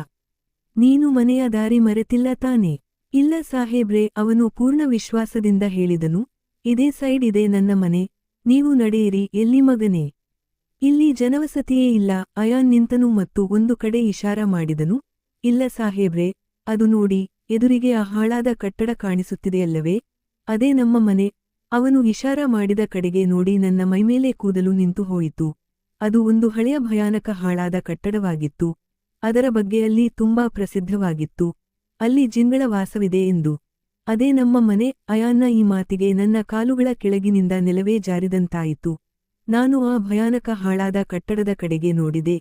ಇದು ಆ ಸ್ಥಳವಾಗಿತ್ತು. ನಾನು ನಿಂತಿದ್ದ ಸ್ಥಳದಿಂದ ನಗರದ ಮಗುವಿಗೂ ಗೊತ್ತಿತ್ತು. ಇಲ್ಲಿಂದ ಹಗಲಿನ ವೇಳೆಯಲ್ಲೂ ಹಾದು ಹೋಗಲು ಜನರು ಹೆದರುತ್ತಿದ್ದರು ಮತ್ತು ಈ ಮಗು ಹೇಳುತ್ತಿದ್ದನು, ಇದು ಅವನ ಮನೆ ಎಂದು. ಮಗನೇ, ನನ್ನ ಧ್ವನಿ ಈಗ ತಾನಾಗಿಯೇ ನಡುಗಲು ಪ್ರಾರಂಭಿಸಿತು. ನೀನು ತಮಾಷೆ ಮಾಡುತ್ತಿದ್ದೀಯಾ ತಾನೆ? ಇಲ್ಲಿ ಯಾವ ಮನುಷ್ಯ ಹೇಗೆ ಇರಲು ಸಾಧ್ಯ? ನಾವು ಇರುತ್ತೇವೆ ಸಾಹೇಬ್ರೆ, ಅವನು ಹೇಳಿದ ಮತ್ತು ನನ್ನ ಕೈ ಹಿಡಿಯಲು ಪ್ರಯತ್ನಿಸಿದ. ನಾನು ನನ್ನ ಕೈಯನ್ನು ಹಿಂದಕ್ಕೆ ತೆಗೆದುಕೊಂಡೆ. ನನ್ನ ತಾಯಿ ಒಳಗೆ ಇದ್ದಾರೆ. ಪ್ಲೀಸ್ ನೀವು ಬನ್ನಿ, ಅವರನ್ನು ಸಮಾಧಿ ಮಾಡಬೇಕು. ನಾನು ಒಂದು ಕ್ಷಣ ಓಡಿಹೋಗುವ ಬಗ್ಗೆ ಯೋಚಿಸಲು ಪ್ರಾರಂಭಿಸಿದೆ. ನಾನು ಯಾವುದೋ ತೊಂದರೆಯಲ್ಲಿ ಸಿಕ್ಕಿಬಿದ್ದಿದ್ದೆ. ಈ ಮಗು ಯಾರು? ಇದು ಯಾವುದಾದರೂ ಬಲೆಯಾಗಿತ್ತೇನು? ಮತ್ತು ನಂತರ ಇದರ ಹೆಸರು ಕೂಡ. ನಾನು ಯಾವುದೇ ಅಂಧವಿಶ್ವಾಸಿ ಆಗಿರಲಿಲ್ಲ. ಆದರೂ ನಾನು ಈ ವಿಷಯಗಳನ್ನು ನಿರಾಕರಿಸುತ್ತಿರಲಿಲ್ಲ. ಏಕೆಂದರೆ ಅಮ್ಮ ಹೇಳುತ್ತಿದ್ದಳು, ಎಲ್ಲಿ ದೇವರು ಇರುತ್ತಾನೋ ಅಲ್ಲಿ ಶೈತಾನನೂ ಇರುತ್ತಾನೆ. ನಾನು ಇದನ್ನೇ ಯೋಚಿಸುತ್ತಿದ್ದಾಗ ಆಗ ನಾನು ಅವನ ಅಳುತ್ತಿರುವ ಮುಖವನ್ನು ನೋಡಿದೆ. ನಂತರ ನನಗೆ ನನ್ನ ತಾಯಿಯ ಉಪದೇಶ ನೆನಪಾಯಿತು ಮತ್ತು ನನ್ನ ಆ ನಿರ್ಲಕ್ಷ್ಯ ಕೂಡ. ನಾನು ಪೆಟ್ಟಿಗೆಯಲ್ಲಿ ಹಾಕದ ಆ 2,000 ರೂಪಾಯಿ. ಬಹುಶಃ ಈ ನಿರ್ಲಕ್ಷ್ಯದ ಶಿಕ್ಷೆ ನನಗೆ ಸಿಗುತ್ತಿತ್ತು. ನಾನು ಮನಸ್ಸಿನಲ್ಲಿ ಯೋಚಿಸಿದೆ, ಈಗ ಬಂದೇ ಇರುವುದರಿಂದ ಸಹಾಯ ಮಾಡಿ ಹೋಗುತ್ತೇನೆ. ಏನಾಗುತ್ತೋ ನೋಡೋಣ. ನಾನು ಧೈರ್ಯ ಮಾಡಿ ಆ ಮಗುವಿನೊಂದಿಗೆ ಹಾಳಾದ ಕಟ್ಟಡದೊಳಗೆ ಹೆಜ್ಜೆ ಹಾಕಿದೆ. ಒಳಗೆ ಪ್ರವೇಶಿಸುತ್ತಿದ್ದಂತೆಯೇ ಒಂದು ವಿಚಿತ್ರ ತಂಪು ನನ್ನನ್ನು ಆವರಿಸಿತು. ಹೊರಗೆ ಹವಾಮಾನ ಬಿಸಿಯಾಗಿತ್ತು. ಅಲ್ಲಿ ಒಂದು ವಿಚಿತ್ರ ದುರ್ವಾಸನೆ ಹರಡಿತ್ತು. ಯಾವುದೋ ವಸ್ತು ಶತಮಾನಗಳಿಂದ ಕೊಳೆಯುತ್ತಿರುವಂತೆ. ಎಲ್ಲಿ ನಿನ್ನ ತಾಯಿ? ನಾನು ತುಂಬಾ ಕಷ್ಟದಿಂದ ನನ್ನ ಹಲ್ಲುಗಳನ್ನು ಕಡಿಯುವುದನ್ನು ತಡೆಯುತ್ತಾ ಹೇಳಿದೆ. ಅಲ್ಲಿದ್ದಾರೆ ಸಾಹೇಬ್ರೆ. ಅವನು ಆ ಕಡೆ ಇಶಾರ ಮಾಡಿದನು. ಅವನು ನನ್ನನ್ನು ಒಂದು ಕಿರಿದಾದ ಗ್ಯಾಲರಿಯಿಂದ ಕರೆದುಕೊಂಡು ಒಂದು ದೊಡ್ಡ ಅಂಗಳದಂತಹ ಭಾಗಕ್ಕೆ ಕರೆತಂದನು. ಅಲ್ಲಿ ಹಗುರವಾದ ಬೆಳಕು ಹರಡಿತ್ತು, ಆದರೆ ಈ ಬೆಳಕಿಗೆ ಕಾರಣ ಅರ್ಥವಾಗುತ್ತಿರಲಿಲ್ಲ. ಯಾವುದೇ ಬಲ್ಬಿರಲಿಲ್ಲ, ಚಂದ್ರನ ಬೆಳಕು ಇರಲಿಲ್ಲ. ಅಲ್ಲಿ ಒಂದು ಬದಿಯಲ್ಲಿ ಕಲ್ಲುಗಳ ರಾಶಿಯ ಹತ್ತಿರ ಒಬ್ಬ ಸ್ತ್ರೀ ಸತ್ತ ಸ್ಥಿತಿಯಲ್ಲಿ ಮಲಗಿದ್ದಳು. ಅವರೇ ನನ್ನ ತಾಯಿ. ಅಯಾನ ಕಡೆ ಇಶಾರ ಮಾಡಿದನು. ನಾನು ಹಿಂಜರಿಯುತ್ತಾ ಆ ಶವದ ಕಡೆಗೆ ಹೋದೆ. ನನ್ನ ಹೃದಯದಲ್ಲಿ ಭಯವೂ ಇತ್ತು ಮತ್ತು ಆ ಮಗುವಿನ ತಾಯಿಯ ಬಗ್ಗೆ ದಯೆಯೂ ಇತ್ತು. ನಾನು ಅವರ ಮುಖವನ್ನು ನೋಡಿ ಬಹುಶಃ ನನಗೆ ಸ್ವಲ್ಪ ಸಮಾಧಾನ ಸಿಗಲಿ ಎಂದು ಯೋಚಿಸಿದೆ. ಆದರೆ ನಾನು ಅಲ್ಲಿ ತಲುಪಿದಾಗ ಮತ್ತು ಆ ಸ್ತ್ರೀಯ ಮುಖವನ್ನು ನೋಡಿದಾಗ ನನ್ನ ಉಸಿರು ಗಂಟಲಿನಲ್ಲಿ ಸಿಕ್ಕಿಬಿದ್ದಿತು. ನನ್ನ ಕಣ್ಣುಗಳು ಅಗಲವಾಗಿಯೇ ಉಳಿದವು. ಇದೇನು, ನನ್ನ ಬಾಯಿಯಿಂದ ಕೇವಲ ಇಷ್ಟೇ ಹೊರಬಂದಿತು. ಆ ಮುಖ ಯಾವುದೇ ಮನುಷ್ಯನದ್ದಾಗಿರಲಿಲ್ಲ. ಆಕೆಯ ಚರ್ಮ ಹಳದಿ ಮತ್ತು ಒರಟಾಗಿತ್ತು. ಕಣ್ಣುಗಳು ವಿಚಿತ್ರವಾಗಿ ಸೆಳೆಯಲ್ಪಟ್ಟಿದ್ದವು ಮತ್ತು ಆಕೆಯ ಕಿವಿಗಳು ಮೊಂಚಾಗಿದ್ದವು. ಆ ಸ್ತ್ರೀ ಮನುಷ್ಯನಂತೆಯೇ ಕಾಣುತ್ತಿರಲಿಲ್ಲ. ನಾನು ಭಯಗೊಂಡು ಹಲವು ಹೆಜ್ಜೆ ಹಿಂದಕ್ಕೆ ಸರಿದೆ. ನನ್ನ ಕಾಲುಗಳು ನಡುಗುತ್ತಿದ್ದವು. ಅಯಾನ್, ಇವರು ಯಾರು? ಇವರು ಮನುಷ್ಯರಂತೆ ಕಾಣುತ್ತಿಲ್ಲ, ನಾನು ಕೂಗಿದೆ. ನಾನು ತಿರುಗಿ ಮಗುವಿನ ಕಡೆ ನೋಡುತ್ತೇನೆ. ಅಯಾನ್ ಈಗ ಅಳುತ್ತಿರಲಿಲ್ಲ. ಅವನು ಸಂಪೂರ್ಣವಾಗಿ ಮೌನವಾಗಿ ನಿಂತಿದ್ದನು ಮತ್ತು ನನ್ನನ್ನೇ ನೋಡುತ್ತಿದ್ದನು. ಅವನ ಮುಖದ ಮೇಲೆ ಮುಗ್ಧತೆಯ ಬದಲಿಗೆ ಈಗ ಒಂದು ಶಾಂತಿ ಹರಡಿತ್ತು. ಅದನ್ನು ನಾನು ಅರ್ಥಮಾಡಿಕೊಳ್ಳಲು ಸಾಧ್ಯವಾಗುತ್ತಿರಲಿಲ್ಲ. ಅವನ ನೀಲಿ ಕಣ್ಣುಗಳು ಆ ಮಂದ ಬೆಳಕಿನಲ್ಲಿ ವಿಚಿತ್ರವಾಗಿ ಹೊಳೆಯುತ್ತಿದ್ದವು. ಸಾಹೇಬ್ರೇ, ಅವನ ಧ್ವನಿ ಈಗ ಮೊದಲಿನಂತಿರಲಿಲ್ಲ. ಅದರಲ್ಲಿ ಒಂದು ಗಾಂಭೀರ್ಯವಿತ್ತು. ನೀವು ಒಬ್ಬರೇ ಮನುಷ್ಯ. ಯಾರಿಗೆ ನಾನು ನನ್ನ ನಿಜವನ್ನು ಹೇಳಬಲ್ಲೆ? ನನ್ನ ಇಡೀ ದೇಹ ನಡುಗಲು ಪ್ರಾರಂಭಿಸಿತು. ನಾನು ಒಬ್ಬ ಪುರುಷನಾಗಿದ್ದೆ. ಆದರೆ ಆ ಸಮಯದಲ್ಲಿ ನನ್ನ ಹೃದಯದಲ್ಲಿ ಎಷ್ಟೂ ಭಯ ಹುಟ್ಟಿತು ಎಂದರೆ ಈಗ ನಾನು ಇಲ್ಲಿಂದ ಜೀವಂತವಾಗಿ ಉಳಿಯುವುದಿಲ್ಲ ಎಂದು ಅನಿಸುತ್ತಿತ್ತು. ನೀನು ಯಾರು? ನಾನು ಧೈರ್ಯ ಮಾಡಿ ಕೇಳಿದೆ. ಅವನು ನನ್ನ ಕಡೆ ನೋಡಿದನು. ಅವನ ನೀಲಿ ಕಣ್ಣುಗಳು ಈಗ ಯಾವುದೇ ಆಳವಾದ ಕೊಳದಂತೆ ಶಾಂತವಾಗಿದ್ದವು. ನನ್ನ ಹೆಸರು ಅಯಾನ್, ಮತ್ತು ನೀವು ಸರಿಯಾಗಿ ಹೇಳುತ್ತಿದ್ದೀರಿ. ನನ್ನ ತಾಯಿ ಮನುಷ್ಯರಾಗಿರಲಿಲ್ಲ. ಹಾಗಾದರೆ ಯಾರು? ಅಯಾನ ಶವದ ಕಡೆ ನೋಡಿದನು. ಅವನ ಧ್ವನಿಯಲ್ಲಿ ಒಂದು ತಂಪು ಮತ್ತು ದುಃಖ ಬೆರೆತಿತ್ತು. ನನ್ನ ತಾಯಿ ಒಬ್ಬ ಜೀನಿ ಆಗಿದ್ದಳು. ನನ್ನ ಗಂಟಲಿಂದ ಧ್ವನಿಯ ಬದಲಿಗೆ ಒಂದು ಅಡಗಿದ ಕೂಗು ಹೊರಬಂದಿತು. ನನ್ನ ಕಾಲುಗಳು ಇದ್ದಕ್ಕಿದ್ದಂತೆ ಹಿಂದಕ್ಕೆ ಸರಿದವು. ನಾನು ತಿರುಗಿ ನಾನು ಬಂದ ಆ ಕಿರಿದಾದ ಗ್ಯಾಲರಿಯ ಕಡೆಗೆ ನೋಡಲು ಪ್ರಾರಂಭಿಸಿದೆ. ಓಡಿಹೋಗು ತರುಣ್, ಓಡಿಹೋಗು. ನನ್ನ ಮನಸ್ಸಿನ ಪ್ರತಿಯೊಂದು ಭಾಗವೂ ಕೂಗುತ್ತಿತ್ತು. ಈ ಹಾಳಾದ ಕಟ್ಟಡ, ಈ ಶವ, ಈ ನೀಲಿ ಕಣ್ಣಿನ ಮಗು, ಇದೆಲ್ಲವೂ ಒಂದು ಬಲೆಯಾಗಿತ್ತು. ಇದು ತಮಾಷೆ ತಾನೆ? ನಾನು ನಡುಗುತ್ತಾ ಮಾತನಾಡಿದೆ, ನನಗೆ ನಾನೇ ಸಮಾಧಾನ ಹೇಳುತ್ತಾ. ನೀವು ಜನರು ಯಾವುದಾದರೂ ನಾಟಕ ಮಾಡುತ್ತಿದ್ದೀರಾ? ನೀವು ಜನರು ಭಿಕ್ಷುಕರ ಯಾವುದಾದರೂ ಗ್ಯಾಂಗ್? ಇದು ಮುಖವಾಡ ತಾನೆ? ನೀವು ಈ ಸ್ತ್ರೀಯ ಮೇಲೆ ಏನಾದರೂ ಹಚ್ಚಿದ್ದೀರಿ? ನಾನು ಧೈರ್ಯ ಮಾಡಿ ಓಡಿಹೋಗಲು ಒಂದು ಹೆಜ್ಜೆ ಮುಂದಿಟ್ಟೆ. ನಾನು ಅಯಾನ್ನಿಂದ ಹಾದು ಆ ಗ್ಯಾಲರಿಗೆ ತಲುಪಲು ಬಯಸಿದ್ದೆ. ನಿಲ್ಲಿಸು ಸಾಹೇಬ್ರೆ, ಅಯಾನ್ನ ಧ್ವನಿ ಬಂದಿತು. ಅವನು ತನ್ನ ಸ್ಥಳದಿಂದ ಕದಲಲಿಲ್ಲ. ಆದರೆ ನನ್ನ ಕಾಲುಗಳು ಅಲ್ಲಿಯೇ ಹೆಪ್ಪುಗಟ್ಟಿದವು. ನನ್ನ ಕಾಲುಗಳು ನೆಲದಲ್ಲಿ ಸಿಕ್ಕಿಬಿದ್ದಂತೆ ಅನಿಸಿತು. ನಾನು ಪೂರ್ಣ ಶಕ್ತಿಯನ್ನು ಹಾಕಿದೆ, ಆದರೆ ನನ್ನ ದೇಹ ಚಲಿಸಲು ನಿರಾಕರಿಸುತ್ತಿತ್ತು. ಓಡಿಹೋಗಲು ಪ್ರಯತ್ನಿಸಬೇಡಿ ಸಾಹೇಬ್ರೆ. ಅವನ ಧ್ವನಿಯಲ್ಲಿ ಈಗ ವಿನಂತಿ ಇರಲಿಲ್ಲ, ಬದಲಿಗೆ ಒಂದು ತಣ್ಣನೆಯ ಬೆದರಿಕೆ ಇತ್ತು. ಅದು ನನ್ನ ರಕ್ತವನ್ನು ಹೆಪ್ಪುಗಟ್ಟಿಸಿತು. ನೀವು ಓಡಿಹೋಗಲು ಸಾಧ್ಯವಿಲ್ಲ. ನಾನು ಬಯಸಿದ್ದರೆ ನೀವು ಈ ಹಾಳಾದ ಕಟ್ಟಡದೊಳಗೆ ಹೆಜ್ಜೆ ಕೂಡ ಇಡಲು ಸಾಧ್ಯವಾಗುತ್ತಿರಲಿಲ್ಲ. ನಾನು ಭಯದಿಂದ ಆಗಸ್ಟ್ 10 ವರ್ಷದ ಮಗುವನ್ನು ನೋಡುತ್ತಿದ್ದೆ. ಅವನ ನೀಲಿ ಕಣ್ಣುಗಳು ಆ ಹಗುರವಾದ ಬೆಳಕಿನಲ್ಲಿ ಹೊಳೆಯುತ್ತಿದ್ದವು. ನೀನು ಯಾರು? ನಾನು ತಡಬಡಾಯಿಸುತ್ತಾ ಗೋಡೆಯ ಆಸರೆ ತೆಗೆದುಕೊಂಡೆ. ನೀನು ನನ್ನನ್ನು ಇಲ್ಲಿಗೆ ಏಕೆ ಕರೆದಿದ್ದೀಯಾ? ನಿನಗೆ ಏನು ಬೇಕು? ನಾನು ನಿಮಗೆ ನಿಜ ಹೇಳಿದ್ದೇನೆ, ಯಾವುದೇ ಮೋಸ ಮಾಡಿಲ್ಲ. ಅಯಾನ್ ನನ್ನ ಕಡೆ ಬಂದನು. ಹೌದು, ನಾವು ಜನರು ಮನುಷ್ಯರಲ್ಲ. ನನ್ನ ತಾಯಿ ಒಬ್ಬ ಜಿನ್ ಆಗಿದ್ದಳು ಮತ್ತು ನಾನು ಅವಳ ಮಗ. ನಾನು ಸಹ ಒಬ್ಬ ಜಿನ್. ನಾನು ನಕ್ಕನು. ಇದು ಒಂದು ಹುಚ್ಚು ನಗುವಾಗಿತ್ತು. ಜಿನ್ಗಳು ಶಕ್ತಿಶಾಲಿಗಳಾಗಿರುತ್ತಾರೆ. ಅವರು ಕಣ್ಣು ಮಿಟುಕಿಸುವುದರಲ್ಲಿ ಇಡೀ ಜಗತ್ತನ್ನೇ ಬದಲಾಯಿಸಿಬಿಡುತ್ತಾರೆ. ಮತ್ತು ನಾನು ಅವನ ಹರಿದ ಹಳೆಯ ಬಟ್ಟೆಗಳ ಕಡೆ ಇಶಾರ ಮಾಡಿದೆ. ನೀನು ನಿನ್ನೆವರೆಗೂ ನನ್ನ ಬಳಿ ಊಟಕ್ಕಾಗಿ ಭಿಕ್ಷೆ ಬೇಡುತ್ತಿದ್ದೆ. ಯಾವ ಜಿನ್? ನೀನು ಹಸಿವಿನಿಂದ ಸಾಯುತ್ತಿದ್ದೀಯಾ? ನನ್ನ ನಗು ಹಾಳಾದ ಕಟ್ಟಡದ ಗೋಡೆಗಳಿಗೆ ಅಪ್ಪಳಿಸಿ ಒಂದು ಭಯಾನಕ ಅಟ್ಟಹಾಸದಂತೆ ಹಿಂದಕ್ಕೆ ಬಂದಿತು. ನನ್ನ ಈ ಮಾತಿಗೆ ಅಯಾನ್ನ ಮುಖ ಗಟ್ಟಿಯಾಯಿತು. ಶಕ್ತಿ, ಅವನು ತಣ್ಣನೆಯ ಧ್ವನಿಯಲ್ಲಿ ಹೇಳಿದನು. ಶಕ್ತಿ ಎಲ್ಲವೂ ಆಗಿರುವುದಿಲ್ಲ ಸಾಹೇಬ್ರೆ. ಕೆಲವೊಮ್ಮೆ ಕರುಣಾಳು ಆಗುವುದೇ ದೊಡ್ಡ ಅಪರಾಧವಾಗಿ ಬಿಡುತ್ತದೆ. ಅಪರಾಧ ಯಾವ ಅಪರಾಧ? ಅಯಾನ ಸ್ತ್ರೀಯ ಶವದ ಕಡೆ ನೋಡಿದನು. ಅವನ ಕಣ್ಣುಗಳಲ್ಲಿ ಒಂದು ಕ್ಷಣ ಆಳವಾದ ದುಃಖ ಇಳಿದಿತ್ತು. ನನ್ನ ತಾಯಿ, ಅವಳು ನಮ್ಮ ಲೋಕದ ಅತ್ಯಂತ ಕರುಣಾಳು ಜಿನ್ ಆಗಿದ್ದಳು. ಅವಳ ದೊಡ್ಡ ದೋಷವೇನೆಂದರೆ ಅವಳು ಮನುಷ್ಯರ ದುಃಖವನ್ನು ನೋಡಲು ಸಾಧ್ಯವಾಗುತ್ತಿರಲಿಲ್ಲ. ಅವನು ಆಳವಾದ ಉಸಿರು ತೆಗೆದುಕೊಂಡನು. ಅವಳಿಂದ ಕೇವಲ ಒಂದು ತಪ್ಪು ಆಯಿತು. ಯಾವ ತಪ್ಪು? ನಾನು ಧೈರ್ಯ ಒಟ್ಟುಗೂಡಿಸಿ ಕೇಳಿದೆ. ಅವಳು ಒಬ್ಬ ಮನುಷ್ಯನಿಗೆ ಸಹಾಯ ಮಾಡಿದ್ದಳು. ಆ ಸ್ತ್ರೀ ರಸ್ತೆಯಲ್ಲಿ ಸಾಯುತ್ತಿದ್ದಳು. ಅವಳ ಬಳಿ ತಿನ್ನಲು ಏನೂ ಇರಲಿಲ್ಲ ಮತ್ತು ಅವಳು ಒಬ್ಬಳೇ ಇರಲಿಲ್ಲ. ಅವಳೊಂದಿಗೆ ಅವಳ ಮಗು ಇತ್ತು. ನನ್ನ ತಾಯಿ ಅವಳನ್ನು ನೋಡಿದಳು ಮತ್ತು ಅವಳಿಂದ ಸಹಿಸಲು ಸಾಧ್ಯವಾಗಲಿಲ್ಲ. ಅವಳು ನಮ್ಮ ಲೋಕದ ಮೊದಲ ಕಾನೂನನ್ನು ಮುರಿದಳು. ಕಾನೂನು? ಯಾವ ಕಾನೂನು? ಕಾನೂನು ಏನೆಂದರೆ ಜಿನ್ಗಳು ಎಂದಿಗೂ ಮನುಷ್ಯರ ವಿಷಯಗಳಲ್ಲಿ ಹಸ್ತಕ್ಷೇಪ ಮಾಡಬಾರದು. ಅಯಾನ್ನ ಧ್ವನಿಯಲ್ಲಿ ಕೋಪ ಮತ್ತು ನೋವು ಎರಡೂ ಬೆರೆತಿದ್ದವು. ಈ ವಿಷಯ ನಮ್ಮ ಲೋಕದ ಮುಖ್ಯಸ್ಥರವರೆಗೆ ತಲುಪಿತು. ಅವರು ನನ್ನ ತಾಯಿಯನ್ನು ಅಪರಾಧಿ ಎಂದು ಸಾಬೀತುಪಡಿಸಿದರು. ಹಾಗಾದರೆ ಅವರಿಗೆ ಶಿಕ್ಷೆ ಆಯಿತೇ? ನಾನು ಕೇಳಿದೆ. ಶಿಕ್ಷೆ? ಅಯಾನ್ ನಕ್ಕನು. ಅವರನ್ನು ಬಂಧಿಸಲಿಲ್ಲ. ಅವರನ್ನು ಕೊಲ್ಲಲಿಲ್ಲ. ಅವರಿಗೆ ಸಾವಿಗಿಂತ ಕೆಟ್ಟ ಶಿಕ್ಷೆ ಸಿಕ್ಕಿತು. ನನ್ನ ತಾಯಿಯ ಎಲ್ಲಾ ಶಕ್ತಿಗಳನ್ನು ಕಸಿದುಕೊಳ್ಳಲಾಯಿತು.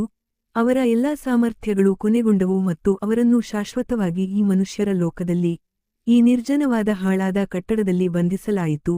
ಅವನು ಆಳವಾದ ಉಸಿರು ತೆಗೆದುಕೊಂಡನು. ಆ ಸಮಯದಲ್ಲಿ ನಾನು ನನ್ನ ತಾಯಿಯ ಗರ್ಭದಲ್ಲಿ ಇದ್ದೆ.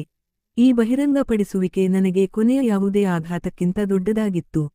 ನಂತರ ನಾನು ಈ ಮನುಷ್ಯರ ಲೋಕದಲ್ಲಿ ಜನಿಸಿದೆ. ಅವನು ಮಾತನಾಡುತ್ತಾ ಇದ್ದನು. ಆದರೆ ನನ್ನೊಳಗೆ ಜಿನ್ನ ಯಾವುದೇ ಶಕ್ತಿಯಿಲ್ಲ. ನನಗೆ ಹಸಿವು ಅನಿಸುತ್ತದೆ. ನನಗೆ ಚಳಿ ಅನಿಸುತ್ತದೆ. ನನಗೆ ನೋವಾಗುತ್ತದೆ. ಸಂಪೂರ್ಣವಾಗಿ ಈ ಮನುಷ್ಯರಂತೆ. ನಾನು ಮೌನವಾಗಿ ಈ ನಂಬಲಾಗದ ಕಥೆಯನ್ನು ಕೇಳುತ್ತಿದ್ದೆ. ನನ್ನ ಭಯ ಈಗ ಕಡಿಮೆಯಾಗುತ್ತಿತ್ತು ಮತ್ತು ಅದರ ಸ್ಥಳದಲ್ಲಿ ಒಂದು ವಿಚಿತ್ರ ಅನುಕಂಪ ಮತ್ತು ಗೊಂದಲವು ಆಕ್ರಮಿಸಿಕೊಂಡಿತ್ತು. ನಾನು ನನ್ನ ತಾಯಿಯೊಂದಿಗೆ ಎಷ್ಟು ದಿನ ಇದ್ದೆನೋ? ಅಯಾನ್ ತನ್ನ ಮಾತನ್ನು ಮುಂದುವರೆಸಿದನು. ಅದೇ ನೋಡಿದೆ, ತಾಯಿ ಇನ್ನೂ ಇತರರಿಗೆ ಸಹಾಯ ಮಾಡಲು ಸಿದ್ಧವಿರುತ್ತಿದ್ದಳು. ತನ್ನ ಬಗ್ಗೆ ಎಂದಿಗೂ ಯೋಚಿಸಲಿಲ್ಲ. ಅವನ ನೀಲಿ ಕಣ್ಣುಗಳಲ್ಲಿ ಕಣ್ಣೀರು ಹೊಳೆಯಿತು. ಆದರೆ ಯಾವಾಗಲೂ ಯಾವುದೇ ಮನುಷ್ಯನ ಬಳಿ ಸಹಾಯ ಕೇಳಿದಾಗ ಮನುಷ್ಯರು ನಮ್ಮನ್ನು ದ್ವೇಷಿಸಿದರು. ಅವನು ಒಂದು ಕ್ಷಣ ನಿಂತು ಹೇಳಿದನು, ಒಮ್ಮೆ ನಮಗೆ 3 ದಿನಗಳಿಂದ ತಿನ್ನಲು ಏನೂ ಸಿಕ್ಕಿರಲಿಲ್ಲ. ನನ್ನ ತಾಯಿ ಒಬ್ಬ ಅಂಗಡಿಯವನ ಬಳಿ ಕೇವಲ ಒಂದು ರೊಟ್ಟಿಯನ್ನು ಕೇಳಿದಳು. ಅವನು ನಮ್ಮನ್ನು ನೋಡಿದನು, ನಮ್ಮ ಹರಿದ ಹಳೆಯ ಬಟ್ಟೆಗಳು ಮತ್ತು ನನ್ನ ತಾಯಿಯ ವಿಚಿತ್ರ ಕಣ್ಣುಗಳು. ನಂತರ ಅವನು ನಮ್ಮ ಮೇಲೆ ನಾಯಿಗಳನ್ನು ಬಿಟ್ಟನು. ಇದನ್ನು ಕೇಳಿ ನನ್ನ ಹೃದಯ ನಡುಗಿಹೋಯಿತು. ಮನುಷ್ಯರು ನಮ್ಮನ್ನು ಯಾವಾಗಲೂ ದ್ವೇಷಿಸಿದರು ಸಾಹೇಬ್ರೆ. ಕೇವಲ ನಾವು ಅವರಂತೆ ಕಾಣುತ್ತಿಲ್ಲ ಎಂದು. ನೀವು ಮಾತ್ರ ಇದ್ದಿರಿ. ನೀವು ಒಬ್ಬರೇ ಮನುಷ್ಯರಾಗಿದ್ದಿರಿ. ಯಾರು ನನ್ನನ್ನು ದ್ವೇಷದಿಂದಲ್ಲ ಆದರೆ ದಯೆಯಿಂದ ನೋಡಿದರು. ಇದ್ದಕ್ಕಿದ್ದಂತೆ ನನಗೆ ನನ್ನ 2,000 ರೂಪಾಯಿ ನೆನಪಾಯಿತು. ನನ್ನ ನಿರ್ಲಕ್ಷ್ಯ, ನನ್ನ ಹೃದಯದ ಮೇಲೆ ಯಾರೋ ಕೈಯಲ್ಲಿ ಬೆಂಕಿ ಸುರಿದಂತಾಯಿತು. ಅಯಾನ್, ನಾನು ಆತಂಕದಿಂದ ಕೇಳಿದೆ, ನಿನ್ನ ತಾಯಿಯ ಹಸಿವಿನಿಂದ? ನೀನು ಕಳೆದ 2 ದಿನಗಳಿಂದ ಊಟ ತೆಗೆದುಕೊಳ್ಳಲು ಬಂದಿರಲಿಲ್ಲ. ನಾನು ನಿನಗಾಗಿ ಕಾಯುತ್ತಿದ್ದೆ. ಅಯಾನ್ ನನ್ನ ಕಡೆ ನೋಡಿದನು. ಇಲ್ಲ ಸಾಹೇಬ್ರೆ, ಅವರು ಹಸಿವಿನಿಂದಲ್ಲ. ಅವನ ಧ್ವನಿ ತುಂಬಿ ಬಂದಿತು. ಅವರು ಇದಕ್ಕಿಂತ ಕೆಟ್ಟ ನೋವಿನಲ್ಲಿ ಇದ್ದರು. ನೋವು? ಯಾವ ನೋವು? ಅವರು ಸಾಯಲು ಸಾಧ್ಯವಾಗುತ್ತಿರಲಿಲ್ಲ. ಅಯಾನ್ ಒಂದು ಮಾತನ್ನು ಹೇಳಿದನು. ಅದು ನನ್ನ ಮೈಮೇಲೆ ಕೂದಲು ನಿಲ್ಲಿಸಿತು. ಅವರು ಯಾರನ್ನೋ ಕಾಯುತ್ತಿದ್ದರು. ಅವರು ನಿಮ್ಮನ್ನೇ ಕಾಯುತ್ತಿದ್ದರು. ನಾನು ನೆಗೆದು ಬಿದ್ದೆ. ನನ್ನನ್ನು ಕಾಯುತ್ತಿದ್ದರು. ನಾನು ಅವರಿಗೆ ಗೊತ್ತೇ ಇರಲಿಲ್ಲ. ನೀನು ನನಗೆ ಹೇಗೆ ಗೊತ್ತು? ಅಯಾನ್ ನನ್ನ ಕಡೆಯಿಂದ ಕಣ್ಣು ತೆಗೆದು ಹಾಳಾದ ಕಟ್ಟಡದ ಕತ್ತಲೆಯಲ್ಲಿ ನೋಡಿದನು. ನಿಮಗೆ ಗೊತ್ತಿಲ್ಲ ಸಾಹೇಬ್ರೆ, ಆದರೆ ಅವರಿಗೆ ಗೊತ್ತಿತ್ತು. ಅವರಿಗೆ ಆ ಪೆಟ್ಟಿಗೆಯೊಂದಿಗೆ ಸಂಪರ್ಕ ಹೊಂದಿದ್ದ ಪ್ರತಿಯೊಬ್ಬ ಮನುಷ್ಯನೂ ಗೊತ್ತಿತ್ತು. ಯಾರು? ಇದನ್ನು ಹೇಳುತ್ತಾ ಅವನು ಇದ್ದಕ್ಕಿದ್ದಂತೆ ನಿಂತನು. ಯಾರು ಆ ಪೆಟ್ಟಿಗೆಯೊಂದಿಗೆ ಸಂಪರ್ಕ ಹೊಂದಿದ್ದರು? ಯಾವ ಪೆಟ್ಟಿಗೆ? ನಾನು ಆತುರದಿಂದ ಕೇಳಿದೆ. ಅಯಾನ್ ನನ್ನ ಕಡೆ ನೋಡಿದನು. ಅವನ ಮುಖದ ಮೇಲೆ ಅದೇ ಮುಗ್ಧನಂತಹ ಪ್ರಾರ್ಥನೆ ಹಿಂದಿರುಗಿತ್ತು. ಇರಲಿ ಬಿಡಿ, ಈ ಮಾತುಗಳನ್ನು ಬಿಡಿ. ಅವನು ಹೇಳಿದನು, ನೀವು ಕೇವಲ ನನ್ನ ತಾಯಿಯನ್ನು ಸಮಾಧಿ ಮಾಡಿ, ನನ್ನ ಮೇಲೆ ಒಂದು ಕೊನೆಯ ಉಪಕಾರ ಮಾಡಿ. ಇಲ್ಲ, ನಾನು ನನ್ನ ಸ್ಥಳದಿಂದ ಕದಲಿದೆ ಮತ್ತು ಬಹುತೇಕ ಕೂಗಿದೆ. ನಾನು ಮುಂದೆ ಬಂದು ಅವನ ಭುಜವನ್ನು ಹಿಡಿದುಕೊಂಡೆ. ಒಂದು 10 ವರ್ಷದ ಮಗುವಿನ ಭುಜವು ನನ್ನ ಕೈಗಳಲ್ಲಿ ನಡುಗುತ್ತಿತ್ತು. ನನಗೆ ಅನಿಸುತ್ತಿತ್ತು, ಈ ಮಗು ನನ್ನನ್ನು ಇಲ್ಲಿ ಸಿಕ್ಕಿಹಾಕಲು ಕರೆತಂದಿದೆ. ಆದರೆ ಹೇಗೆ? ಅವನಿಗೆ ಹೇಗೆ ಗೊತ್ತು? ನಿನಗೆ ನನ್ನ ಹಳೆಯ ಹೋಟೆಲ್ ಬಗ್ಗೆ ಹೇಗೆ ಗೊತ್ತು? ನಾನು ನಡುಗುತ್ತಾ ಹೇಳಿದೆ. ಸೇಠ್ ಧನ್ರಾಜ್ನ ಹೋಟೆಲ್ನಲ್ಲಿ ಕೌಂಟರ್ ಬಳಿ ಒಂದು ಹಳೆಯ ಮರದ ಪೆಟ್ಟಿಗೆ ಇದೆ. ನಾನು ಪ್ರತಿ ಶುಕ್ರವಾರ ಅದರಲ್ಲಿ ಹಣ ಹಾಕುತ್ತೇನೆ. ನೀನು ಅದರ ಬಗ್ಗೆಯೇ ಮಾತನಾಡುತ್ತಿದ್ದೀಯಾ? ಅಯಾನ್ ತನ್ನ ನೀಲಿ ಕಣ್ಣುಗಳನ್ನು ಎತ್ತಿ ನನ್ನ ಕಡೆ ನೋಡಿದನು.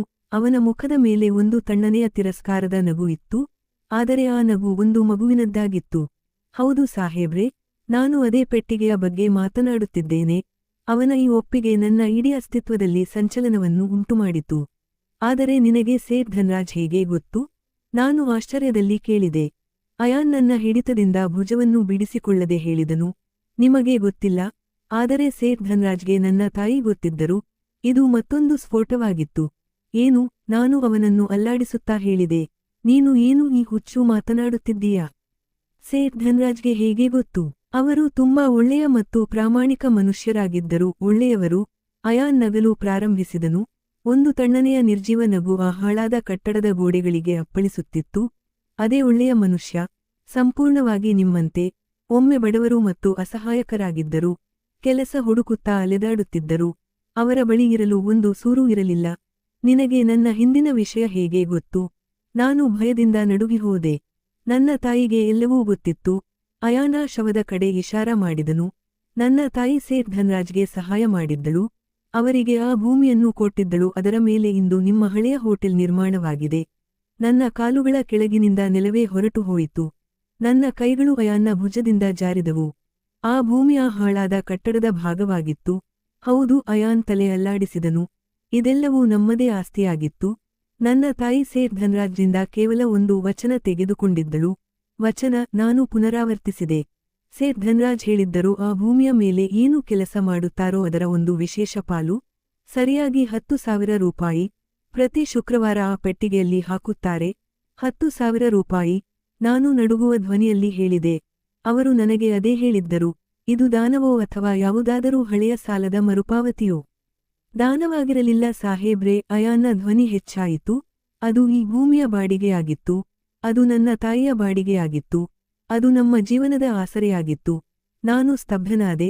ಹಾಗಾದರೆ ಆ ಹಣ ನಿಮ್ಮನ್ನು ತಲುಪುತ್ತಿತ್ತು. ಆ ಹಣ ನಮ್ಮನ್ನು ಜೀವಂತವಾಗಿ ಇಡುತ್ತಿತ್ತು.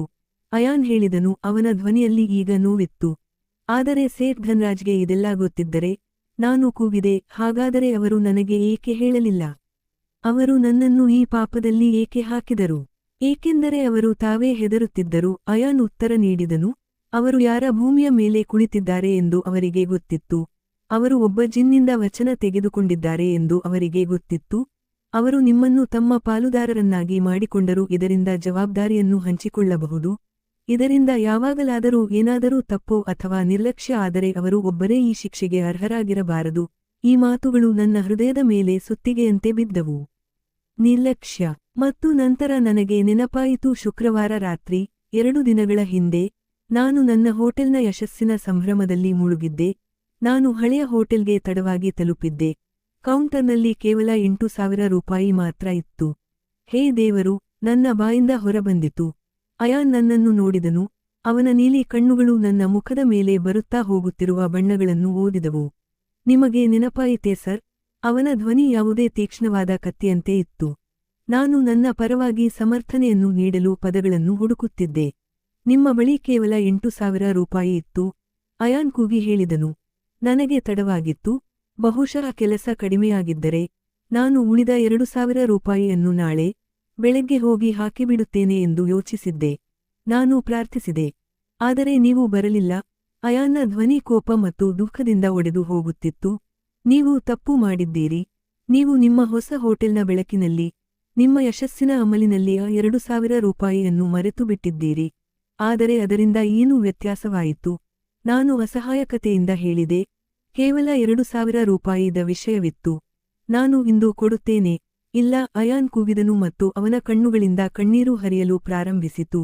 ಈ ಶವವನ್ನು ನೋಡಿದ ನಂತರ ಅವನು ಅತ್ತಿದ್ದು ಇದೇ ಮೊದಲ ಬಾರಿಗೆ. ಆ ಹಣ ನಮ್ಮ ಆಹಾರವಾಗಿರಲಿಲ್ಲ. ಅದು ನಮ್ಮ ಏಕೈಕ ಭರವಸೆಯಾಗಿತ್ತು. ನನ್ನ ತಾಯಿ ಆ ಮನುಷ್ಯರ ಲೋಕದಲ್ಲಿ ಬಂಧಿಯಾಗಿದ್ದಳು. ಆಕೆಯ ಜೀವನದ ದಾರವು ಅದೇ ವಚನದ ಮೇಲೆ ನಿಂತಿತ್ತು. ಮತ್ತು ನೀವು ಆ 2,000 ರೂಪಾಯಿ ಕಡಿಮೆ ಹಾಕಿದಾಗ ನೀವು ಅವರ ಜೀವನದ ದಾರವನ್ನು ಕತ್ತರಿಸಿ ಹಾಕಿದಿರಿ. ಅವನು ತನ್ನ ತಾಯಿಯ ಕಡೆ ಇಶಾರ ಮಾಡಿದನು. ನೀವು ಬಾರದ 2 ದಿನಗಳು. ನನ್ನ ತಾಯಿ ಅಸ್ವಸ್ಥರಾಗಿರಲಿಲ್ಲ. ಅವರು ಸಾಯುತ್ತಿದ್ದರು. ಅವರು ಒದ್ದಾಡುತ್ತಿದ್ದರು. ನೀವು ಬರುತ್ತೀರಿ ಮತ್ತು ನಿಮ್ಮ ತಪ್ಪನ್ನು ಸರಿಪಡಿಸುತ್ತೀರಿ ಎಂದು ಅವರು ನಿಮ್ಮನ್ನು ಕಾಯುತ್ತಿದ್ದರು. ನೀವು ಬರುತ್ತೀರಿ ಎಂದು ಅವರಿಗೆ ಗೊತ್ತಿತ್ತು. ಆದರೆ ನೀವು ಬರಲಿಲ್ಲ. ಅಯಾನ್ ಒಂದು ಹೆಜ್ಜೆ ನನ್ನ ಕಡೆ ಮುಂದಿಟ್ಟನು. ಅವನ ಸಣ್ಣ ಅಸ್ತಿತ್ವವು ಕೋಪದಿಂದ ನಡುಗುತ್ತಿತ್ತು. ನಿಮ್ಮ ನಿರ್ಲಕ್ಷ್ಯ ನನ್ನ ತಾಯಿಯನ್ನು ಕೊಂದಿತು. ಜಗತ್ತು ನನ್ನ ಕಣ್ಣುಗಳ ಮುಂದೆ ಸುತ್ತಲೂ ಪ್ರಾರಂಭಿಸಿತು. ಹಾಳಾದ ಕಟ್ಟಡದ ಗೋಡೆಗಳು ನನ್ನ ಮೇಲೆ ಬೀಳಲು ಪ್ರಾರಂಭಿಸಿದವು. ನಾನು ಮೊಣಕಾಲಿನ ಮೇಲೆ ನೆಲದ ಮೇಲೆ ಬಿದ್ದೆ. ನನ್ನ ಕೈಗಳು ಮಣ್ಣಿನ ಕಡೆಗೆ ಹೋದವು. ಅಲ್ಲಿ ಸ್ವಲ್ಪ ಸಮಯದ ನಂತರ ಯಾರಾದರೂ ಸಮಾಧಿ ಅಗೆಯುವವರು ಇರಬೇಕು. ಇಲ್ಲ, ಇಲ್ಲ, ನಾನು ನನ್ನ ಕೂದಲನ್ನು ಎಳೆದುಕೊಂಡೆ. ಅಂದರೆ ನಾನು ನಿನ್ನ ತಾಯಿಯ ಕೊಲೆಗಾರನೇ. ನಾನು ನಿನ್ನ ತಾಯಿಯ ಕೊಲೆಗಾರನಲ್ಲ. ಈ ಮಾತುಗಳಲ್ಲ, ಇದು ನನ್ನ ಆತ್ಮದ ಒಪ್ಪಿಗೆಯಾಗಿತ್ತು. ನಾನು, ತರುಣ್, ಒಬ್ಬ ಯಶಸ್ವಿ ವ್ಯಾಪಾರಿ, ಈ ನಿರ್ಜನವಾದ ಹಾಳಾದ ಕಟ್ಟಡದಲ್ಲಿ ಒಂದು ಮನುಷ್ಯನಲ್ಲದ ಶವದ ಮುಂದೆ ಮೊಣಕಾಲಿನ ಮೇಲೆ ಬಿದ್ದಿದ್ದೆ. ಮತ್ತು ನನ್ನ ಮುಂದೆ ಒಬ್ಬ 10 ವರ್ಷದ ಮಗು ನಿಂತಿದ್ದನು. ಅವನ ತಾಯಿ ನನ್ನ ನಿರ್ಲಕ್ಷ್ಯದ ಕಾರಣದಿಂದ ಸತ್ತು ಹೋಗಿದ್ದಳು. ಅಯಾನ್ ನನ್ನ ಕಡೆ ನೋಡಿದನು. ಅವನ ನೀಲಿ ಕಣ್ಣುಗಳಲ್ಲಿ ಕೋಪ ಇರಲಿಲ್ಲ, ಕೇವಲ ಒಂದು ಗಾಂಭೀರ್ಯ, ಒಂದು ಹತಾಶೆ. ಅದು ಯಾವುದೇ ಮುಗ್ಧ ಮಗುವಿನ ಕಣ್ಣುಗಳಲ್ಲಿ ಇರಬಾರದು. ಜೀವ ತೆಗೆದವರಲ್ಲ ಸಾಹೇಬ್ರೆ. ನಿರ್ಲಕ್ಷ್ಯ. ಅವನ ಧ್ವನಿಯಲ್ಲಿ ಅದೇ ಗಾಂಭೀರ್ಯವಿತ್ತು. ಒಬ್ಬ ಮನುಷ್ಯನ ನಿರ್ಲಕ್ಷ್ಯ ನಮ್ಮ ಲೋಕದ ಮುಖ್ಯಸ್ಥರ ಶಿಕ್ಷೆಗಿಂತಲೂ ಹೆಚ್ಚು ಅಪಾಯಕಾರಿ ಎಂದು ಸಾಬೀತಾಯಿತು. ನನ್ನ ತಾಯಿ ತನ್ನ ಶಿಕ್ಷೆಯನ್ನು ಅನುಭವಿಸುತ್ತಲೇ ಇದ್ದಳು. ಆದರೆ ನಿಮ್ಮ ನಿರ್ಲಕ್ಷ್ಯವನ್ನು ಅವಳಿಂದ ಸಹಿಸಲು ಸಾಧ್ಯವಾಗಲಿಲ್ಲ. ಇಲ್ಲ, ಇಲ್ಲ, ನಾನು ಅಳಲು ಪ್ರಾರಂಭಿಸಿದೆ. ನಾನು ಏನು ಮಾಡಿದೆ? ನನ್ನನ್ನು ಕ್ಷಮಿಸು ಮಗನೇ, ದೇವರ ಸಲುವಾಗಿ ನನ್ನನ್ನು ಕ್ಷಮಿಸು. ನಾನು ಈ ಅಪರಾಧದ ಪ್ರಾಯಶ್ಚಿತ್ತ ಹೇಗೆ ಮಾಡಲಿ? ನಾನು ಏನು ಮಾಡಬಹುದು? ಕ್ಷಮೆ. ಅಯಾನ್ ಇದ್ದಕ್ಕಿದ್ದಂತೆ ನಕ್ಕನು. ನಿಮ್ಮ ಕ್ಷಮೆ ನನ್ನ ತಾಯಿಯನ್ನು ಹಿಂದಕ್ಕೆ ತರಲು ಸಾಧ್ಯವೇ? ನಿಮ್ಮ ಹಣ ಅವರ ಕೊನೆಯ 2 ದಿನಗಳಲ್ಲಿ ಅವರು ಅನುಭವಿಸಿದ ನೋವನ್ನು ಕಡಿಮೆ ಮಾಡಬಹುದೇ? ನಾನು ಮೌನವಾದೆ. ನನ್ನ ಬಳಿ ಯಾವುದೇ ಉತ್ತರವಿರಲಿಲ್ಲ. ಈಗ ಮಾತನಾಡುವ ಸಮಯ ಮುಗಿದಿದೆ. ಅಯಾನ್ ತನ್ನ ತಾಯಿಯ ಶವದ ಕಡೆ ಇಶಾರ ಮಾಡಿದನು. ನಾನು ಅವರನ್ನು ಸಮಾಧಿ ಮಾಡಬೇಕು. ಅವರನ್ನು ಈಗ ಈ ಮನುಷ್ಯರಂತೆ ಸಮಾಧಿ ಮಾಡಬೇಕು. ನಾನು ಜಿನ್ ಆಗಿದ್ದರೂ ನಾನು ಮನುಷ್ಯರಂತೆ ಇದ್ದೇನೆ ಮತ್ತು ನನ್ನಲ್ಲಿ ಇಷ್ಟು ಶಕ್ತಿ ಇಲ್ಲ. ನಾನು ಇದನ್ನೆಲ್ಲ ಒಬ್ಬನೇ ಮಾಡಲು ಸಾಧ್ಯವಿಲ್ಲ. ನೀವು ನನಗೆ ಸಹಾಯ ಮಾಡಬಹುದೇ? ನೀವು ಆ ಶವವನ್ನು ಮುಟ್ಟುವಿರಾ? ಯಾರಿಗೆ ನೀವು ಇನ್ನೂ ಹೆದರುತ್ತಿದ್ದೀರಿ? ಇದು ಒಂದು ಪರೀಕ್ಷೆಯಾಗಿತ್ತು. ನನ್ನ ಭಯ ಇನ್ನೂ ಇತ್ತು, ಆದರೆ ನನ್ನ ಅಪರಾಧ ಅದಕ್ಕಿಂತ ಎಷ್ಟೋ ದೊಡ್ಡದಾಗಿತ್ತು. ನಾನು ಆ ಮನುಷ್ಯನಲ್ಲದ ಶವವನ್ನು ನೋಡಿದೆ. ಯಾರಿಂದ ಒಮ್ಮೆ ಸೇಠ್ ಧನ್ರಾಜ್ ಸಹಾಯ ತೆಗೆದುಕೊಂಡಿದ್ದರು, ಯಾರ ಬಾಡಿಗೆಯನ್ನು ನಾನು ತಿನ್ನುತ್ತಿದ್ದೆ ಮತ್ತು ಯಾರ ಸಾವಿಗೆ ನಾನೇ ಜವಾಬ್ದಾರನಾಗಿದ್ದೆ. ನಾನು ಮಾಡುತ್ತೇನೆ. ನಾನು ನಡುಗುತ್ತಾ ಎದ್ದೆ. ಎಲ್ಲಿ ಸಮಾಧಿ ಮಾಡಬೇಕು? ಅಯಾನ್ ನನ್ನನ್ನು ಹಾಳಾದ ಕಟ್ಟಡದೊಳಗೆ ಒಂದು ಮೂಲೆಯಲ್ಲಿ ಕರೆದುಕೊಂಡು ಹೋದನು. ಅಲ್ಲಿ ಮಣ್ಣು ಮೃದುವಾಗಿತ್ತು. ಇಲ್ಲಿ ನನ್ನ ಬಳಿ ಯಾವುದೇ ಉಪಕರಣ ಇರಲಿಲ್ಲ. ನಾನು ನನ್ನ ದುಬಾರಿ ಸೂಟ್ನ ಚಿಂತೆ ಮಾಡದೆ ನನ್ನ ಕೈಗಳಿಂದ ಮಣ್ಣು ಅಗೆಯಲು ಪ್ರಾರಂಭಿಸಿದೆ. ನನ್ನ ಉಗುರುಗಳು ಮುರಿದವು, ಕೈಗಳಲ್ಲಿ ಮುಳ್ಳುಗಳು ಚುಚ್ಚಿದವು. ಆದರೆ ನಾನು ಅಗೆಯುತ್ತಲೇ ಇದ್ದೆ. ನನ್ನ ಭಯ ಈಗ ಕೊನೆಗೊಂಡಿತ್ತು. ಅದರ ಸ್ಥಳದಲ್ಲಿ ಈಗ ನಾಚಿಕೆ ಮತ್ತು ಪ್ರಾಯಶ್ಚಿತ್ತವನ್ನು ಪೂರ್ಣಗೊಳಿಸುವ ತೀವ್ರ ಹಂಬಲವು ಹುಟ್ಟಿಕೊಂಡಿತ್ತು. ನಾನು ಸಮಾಧಿಯನ್ನು ಸಿದ್ಧಪಡಿಸಿದೆ. ನಂತರ ನಾನು ಆ ಶವದ ಕಡೆಗೆ ನಡೆಯಲು ಪ್ರಾರಂಭಿಸಿದೆ ಮತ್ತು ನನ್ನ ಕಣ್ಣುಗಳನ್ನು ಮುಚ್ಚಿ ನನ್ನ ಅಮ್ಮನ ಮುಖವನ್ನು ನೆನಪಿಸಿಕೊಂಡೆ. ಅಮ್ಮ, ನಾನು ನಿಮ್ಮ ಉಪದೇಶವನ್ನು ಎಂದಿಗೂ ಮರೆಯದಿರಬೇಕಿತ್ತು. ನಾನು ಆ ಜಿನ್ನ ಶವವನ್ನು ಎತ್ತಿದೆ. ಅದು ಆಶ್ಚರ್ಯಕರವಾಗಿ ತುಂಬಾ ಹಗುರವಾಗಿತ್ತು. ಅದರಲ್ಲಿ ಯಾವುದೇ ತೂಕವೇ ಇರಲಿಲ್ಲ. ಅದು ಕೇವಲ ಒಂದು ಕವಚವಾಗಿತ್ತು. ನಾನು ಅದನ್ನು ಎಚ್ಚರಿಕೆಯಿಂದ ಎತ್ತಿದೆ. ಅಯಾನ್, ನಾನು ಮಣ್ಣು ಹಾಕುವ ಮೊದಲು ಕೇಳಲು ಬಯಸುತ್ತೇನೆ. ನಿಮ್ಮ ಧರ್ಮದಲ್ಲಿ, ಅಂದರೆ ಜಿನ್ಗಳ ಲೋಕದಲ್ಲಿ, ಅಂತಿಮ ವಿದಾಯ ಹೇಗೆ ಆಗುತ್ತದೆ? ಏನೂ ಇಲ್ಲ, ಅವನು ನಿರಾಸಕ್ತಿಯಿಂದ ಹೇಳಿದನು. ಅವರು ಮನುಷ್ಯರ ಲೋಕದಲ್ಲಿ ಸತ್ತಿದ್ದಾರೆ. ಅವರ ಅಂತಿಮ ವಿದಾಯವೂ ಮನುಷ್ಯರಂತೆಯೇ ಆಗುತ್ತದೆ. ನಂತರ ನಾನು ಒಬ್ಬನೇ ಅವರಿಗೆ ಈ ಲೋಕದಿಂದ ಅಂತಿಮ ವಿದಾಯ ನೀಡಿದೆ. ಅಯಾನ್ ಮೌನವಾಗಿ ಕೈಗಳನ್ನು ಜೋಡಿಸಿ ನನ್ನನ್ನು ನೋಡುತ್ತಿದ್ದನು. ಅವನ ಕಣ್ಣುಗಳಲ್ಲಿ ಕಣ್ಣೀರು ಇರಲಿಲ್ಲ, ಯಾವುದೇ ಭಾವವಿರಲಿಲ್ಲ. ನಾನು ಕಲ್ಲುಗಳಿಂದ ಸಮಾಧಿಯನ್ನು ಮುಚ್ಚಿದಾಗ ರಾತ್ರಿ ಗಾಢವಾಗಿತ್ತು. ಹಾಳಾದ ಕಟ್ಟಡದಲ್ಲಿ ಈಗ ಅದೇ ದುರ್ವಾಸನೆ ಮತ್ತು ತಂಪು ಇತ್ತು. ನಾನು ಅಯಾನ್ನ ಕಡೆ ನೋಡಿದೆ. ಒಂದು 10 ವರ್ಷದ ಮಗು ಈಗ ಈ ಲೋಕದಲ್ಲಿ ಸಂಪೂರ್ಣವಾಗಿ ಒಬ್ಬನೇ ಆ ನಿರ್ಜನವಾದ ಹಾಳಾದ ಕಟ್ಟಡದಲ್ಲಿ.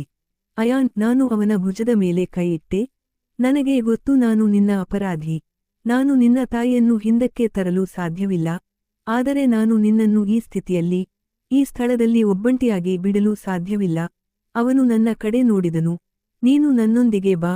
ನಾನು ಪ್ರಾರ್ಥಿಸಿದೆ. ನನ್ನ ಮಗನಾಗಿರು. ನಾನು ನಿನ್ನನ್ನು ಬೆಳೆಸುತ್ತೇನೆ. ನಿನಗೆ ಓದಿಸುತ್ತೇನೆ. ನೀನು ಎಂದಿಗೂ ಯೋಚಿಸದ ಎಲ್ಲವನ್ನೂ ನಿನಗೆ ಕೊಡುತ್ತೇನೆ. ಬಹುಶಃ ಇದೇ ರೀತಿ ನನಗೆ ಸ್ವಲ್ಪ ಸಮಾಧಾನ ಸಿಗಬಹುದು. ಅಯಾನ್ ನನ್ನ ಮಾತನ್ನು ಕೇಳಿದನು. ನಂತರ ಅವನ ಕಣ್ಣುಗಳು ತನ್ನ ತಾಯಿಯ ಹೊಸದಾಗಿ ಮಾಡಿದ ಸಮಾಧಿಯ ಮೇಲೆ ನಿಂತವು. ಅವನು ಸ್ವಲ್ಪ ಸಮಯ ಮೌನವಾಗಿ ನಿಂತನು. ನಂತರ ಅವನು ನಿಧಾನವಾಗಿ ಹೇಳಿದನು, ಸಾಹೇಬ್ರೆ, ನೀವು ನನ್ನ ತಾಯಿಯನ್ನು ಸಮಾಧಿ ಮಾಡಿ ನನ್ನ ಮೇಲೆ ತುಂಬಾ ದೊಡ್ಡ ಉಪಕಾರ ಮಾಡಿದ್ದೀರಿ. ಅವನ ನೀಲಿ ಕಣ್ಣುಗಳಲ್ಲಿ ಒಂದು ನಿರ್ಧಾರವಿತ್ತು, ಅದು ಅವನ ವಯಸ್ಸಿಗೆ ಹೊಂದುತ್ತಿರಲಿಲ್ಲ. ಅವನು ಪ್ರೀತಿಯಿಂದ ಹೇಳಿದನು, ನಾನು ನಿಮಗೆ ಕೃತಜ್ಞನಾಗಿದ್ದೇನೆ. ನೀವು ಮನುಷ್ಯರು ಮಾಡದ ಕೆಲಸವನ್ನು ಮಾಡಿದ್ದೀರಿ. ನೀವು ನನ್ನ ತಾಯಿಯನ್ನು ಸಮಾಧಿ ಮಾಡಿದಿರಿ. ಆದರೆ ನಾನು ನಿಮ್ಮೊಂದಿಗೆ ಬರಲು ಸಾಧ್ಯವಿಲ್ಲ. ಏಕೆ? ನಾನು ಆತಂಕದಿಂದ ಕೇಳಿದೆ. ಏಕೆ ಹೋಗಲು ಸಾಧ್ಯವಿಲ್ಲ? ಇಲ್ಲಿ ಈ ನಿರ್ಜನ ಪ್ರದೇಶದಲ್ಲಿ ನೀನು ಒಬ್ಬಂಟಿಯಾಗಿ ಏನು ಮಾಡುತ್ತೀಯಾ? ಈ ಸ್ಥಳ ಮನುಷ್ಯರು ವಾಸಿಸಲು ಅಲ್ಲ ಮತ್ತು ಜಿನ್ಗಳಿಗೆ ಮನುಷ್ಯರ ಯಾವುದೇ ವಸತಿ ಇಲ್ಲ. ಅವನು ಉತ್ತರ ನೀಡಿದನು, ಸಾಹೇಬ್ರೆ, ನಮ್ಮ ಬಳಿ ಜಿನ್ಗಳ ಶಕ್ತಿ ಇಲ್ಲದಿದ್ದರೂ ನಾವು ಮನುಷ್ಯರ ನಡುವೆ ಇರಲು ಸಾಧ್ಯವಿಲ್ಲ.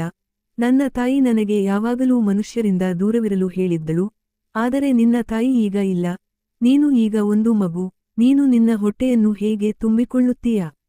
ನೀನು ರಾತ್ರಿ ಇಲ್ಲಿ ಹೆದರುವುದಿಲ್ಲವೇ? ಅವನು ಹಗುರವಾದ ನಗು ನೀಡಿದನು, ಭಯ ಸಾಹೇಬ್ರೆ. ಹಾಳಾದ ಕಟ್ಟಡದಲ್ಲಿ ಜಿನ್ಗಳ ನಡುವೆ ನನ್ನ ಜನನವಾಯಿತು. ನನಗೆ ಯಾವ ವಿಷಯದಿಂದ ಭಯವಾಗುತ್ತದೆ? ಅವನು ತನ್ನ ತಾಯಿಯ ಸಮಾಧಿಯನ್ನು ಸ್ಪರ್ಶಿಸಿದನು. ನಾನು ಇಲ್ಲಿಯೇ ಇರುತ್ತೇನೆ, ನನ್ನ ತಾಯಿಯ ಸಮಾಧಿಯ ಬಳಿ. ಇಲ್ಲಿಂದ ನನಗೆ ನನ್ನ ತಾಯಿಯ ಸುಗಂಧ ಬರುತ್ತದೆ. ಅವನ ನಿರ್ಧಾರ ಅಚಲವಾಗಿತ್ತು. ನಾನು ಅವನನ್ನು ಬಲವಂತಪಡಿಸಲು ಸಾಧ್ಯವಿಲ್ಲ ಎಂದು ಅರ್ಥಮಾಡಿಕೊಂಡಿದ್ದೆ. ನನ್ನ ಅಪರಾಧ ಈಗ ನನಗೆ ಇನ್ನಷ್ಟು ಅಸಹಾಯಕನನ್ನಾಗಿ ಮಾಡುತ್ತಿತ್ತು. ಅಯಾನ್, ನಾನು ಸೋತ ಧ್ವನಿಯಲ್ಲಿ ಹೇಳಿದೆ, ನಾನು ನಿನ್ನ ಅಪರಾಧಿ. ನಾನು ನಿನ್ನ ತಾಯಿಯ ಜೀವ ತೆಗೆದಿದ್ದೇನೆ. ನೀನು ನನ್ನೊಂದಿಗೆ ಬರದಿದ್ದರೆ ನಾನು ಎಂದಿಗೂ ನನ್ನನ್ನು ಕ್ಷಮಿಸಿಕೊಳ್ಳಲು ಸಾಧ್ಯವಿಲ್ಲ. ನನ್ನ ಮೇಲೆ ಒಂದು ಕೊನೆಯ ಉಪಕಾರ ಮಾಡಿ. ಅವನು ಮೌನವಾಗಿ ನನ್ನನ್ನು ನೋಡುತ್ತಿದ್ದನು. ವಚನ ಕೊಡು, ನಾನು ಹೇಳಿದೆ. ವಚನ ಕೊಡು, ನೀನು ಎಂದಿಗೂ ಹಸಿದಿರುವುದಿಲ್ಲ. ನೀನು ಪ್ರತಿದಿನ ನನ್ನ ಹೋಟೆಲ್ಗೆ ಬರುತ್ತೀಯಾ ಮತ್ತು ಊಟ ತೆಗೆದುಕೊಂಡು ಹೋಗುತ್ತೀಯಾ? ನೀನು ನಿನ್ನ ತಾಯಿ ನಿನ್ನನ್ನು ಕಾಪಾಡುತ್ತಿದ್ದ ಆ ಹಸಿವಿಗೆ ಬಲಿಯಾಗುವುದನ್ನು ನಾನು ಬಯಸುವುದಿಲ್ಲ. ಆದರೆ ಸಾಹೇಬ್ರೆ, ಅವನು ಹಿಂಜರಿಯುತ್ತಾ ಹೇಳಿದನು, ನನ್ನ ತಾಯಿ ಪ್ರಾರಂಭದಿಂದಲೇ ನನಗೆ ಅದೇ ಉಪದೇಶ ನೀಡಿದ್ದಾಳೆ, ಮನುಷ್ಯರನ್ನು ತೊಂದರೆ ಕೊಡಬಾರದು, ಯಾರ ಬಳಿಯೂ ಕೇಳಬಾರದು. ಇದು ಕೇಳುವುದಲ್ಲ ಅಯಾನ್, ನಾನು ಕೂಗಿದೆ. ಇದು ನನ್ನ ಪ್ರಾಯಶ್ಚಿತ್ತ. ಇದು ನಿನ್ನ ಹಕ್ಕು. ಇದು ನಾನು ಸಮಯಕ್ಕೆ ಸರಿಯಾಗಿ ಪಾವತಿಸದ ಭೂಮಿಯ ಬಾಡಿಗೆ. ನೀನು ನಿರಾಕರಿಸಿದರೆ ನೀನು ನನ್ನನ್ನು ಕ್ಷಮಿಸಲಿಲ್ಲ ಎಂದು ನಾನು ತಿಳಿದುಕೊಳ್ಳುತ್ತೇನೆ ಮತ್ತು ನಾನು ಇಡೀ ಜೀವನ ಇದೇ ಬೆಂಕಿಯಲ್ಲಿ ಉರಿಯುತ್ತಾ ಇರುತ್ತೇನೆ. ನನ್ನ ಕಣ್ಣುಗಳಲ್ಲಿ ಕಣ್ಣೀರು ನೋಡಿ ಬಹುಶಃ ಅವನಿಗೆ ನನ್ನ ಮೇಲೆ ದಯೆ ಬಂದಿರಬಹುದು. ಅವನು ನಿಧಾನವಾಗಿ ತಲೆ ಅಲ್ಲಾಡಿಸಿದನು. ಸರಿ ಸಾಹೇಬ್ರೆ, ನಾನು ಪ್ರತಿದಿನ ಬರುತ್ತೇನೆ, ಕೇವಲ ನಿಮ್ಮ ಸಂತೋಷಕ್ಕಾಗಿ. ನಾನು ಅವನನ್ನು ಆ ಕತ್ತಲೆಯ ಹಾಳಾದ ಕಟ್ಟಡದಲ್ಲಿ ಬಿಟ್ಟು ಭಾರವಾದ ಹೆಜ್ಜೆಗಳಿಂದ ಹಿಂದಿರುಗಿದೆ. ಆ ರಾತ್ರಿ ನನಗೆ ನಿದ್ದೆ ಬರಲಿಲ್ಲ. ನನ್ನ ಪತ್ನಿ ಸುನೈನಾ ನಾನು ಏಕೆ ಇಷ್ಟು ಚಿಂತಿತನಾಗಿದ್ದೇನೆ ಎಂದು ಕೇಳುತ್ತಲೇ ಇದ್ದಳು.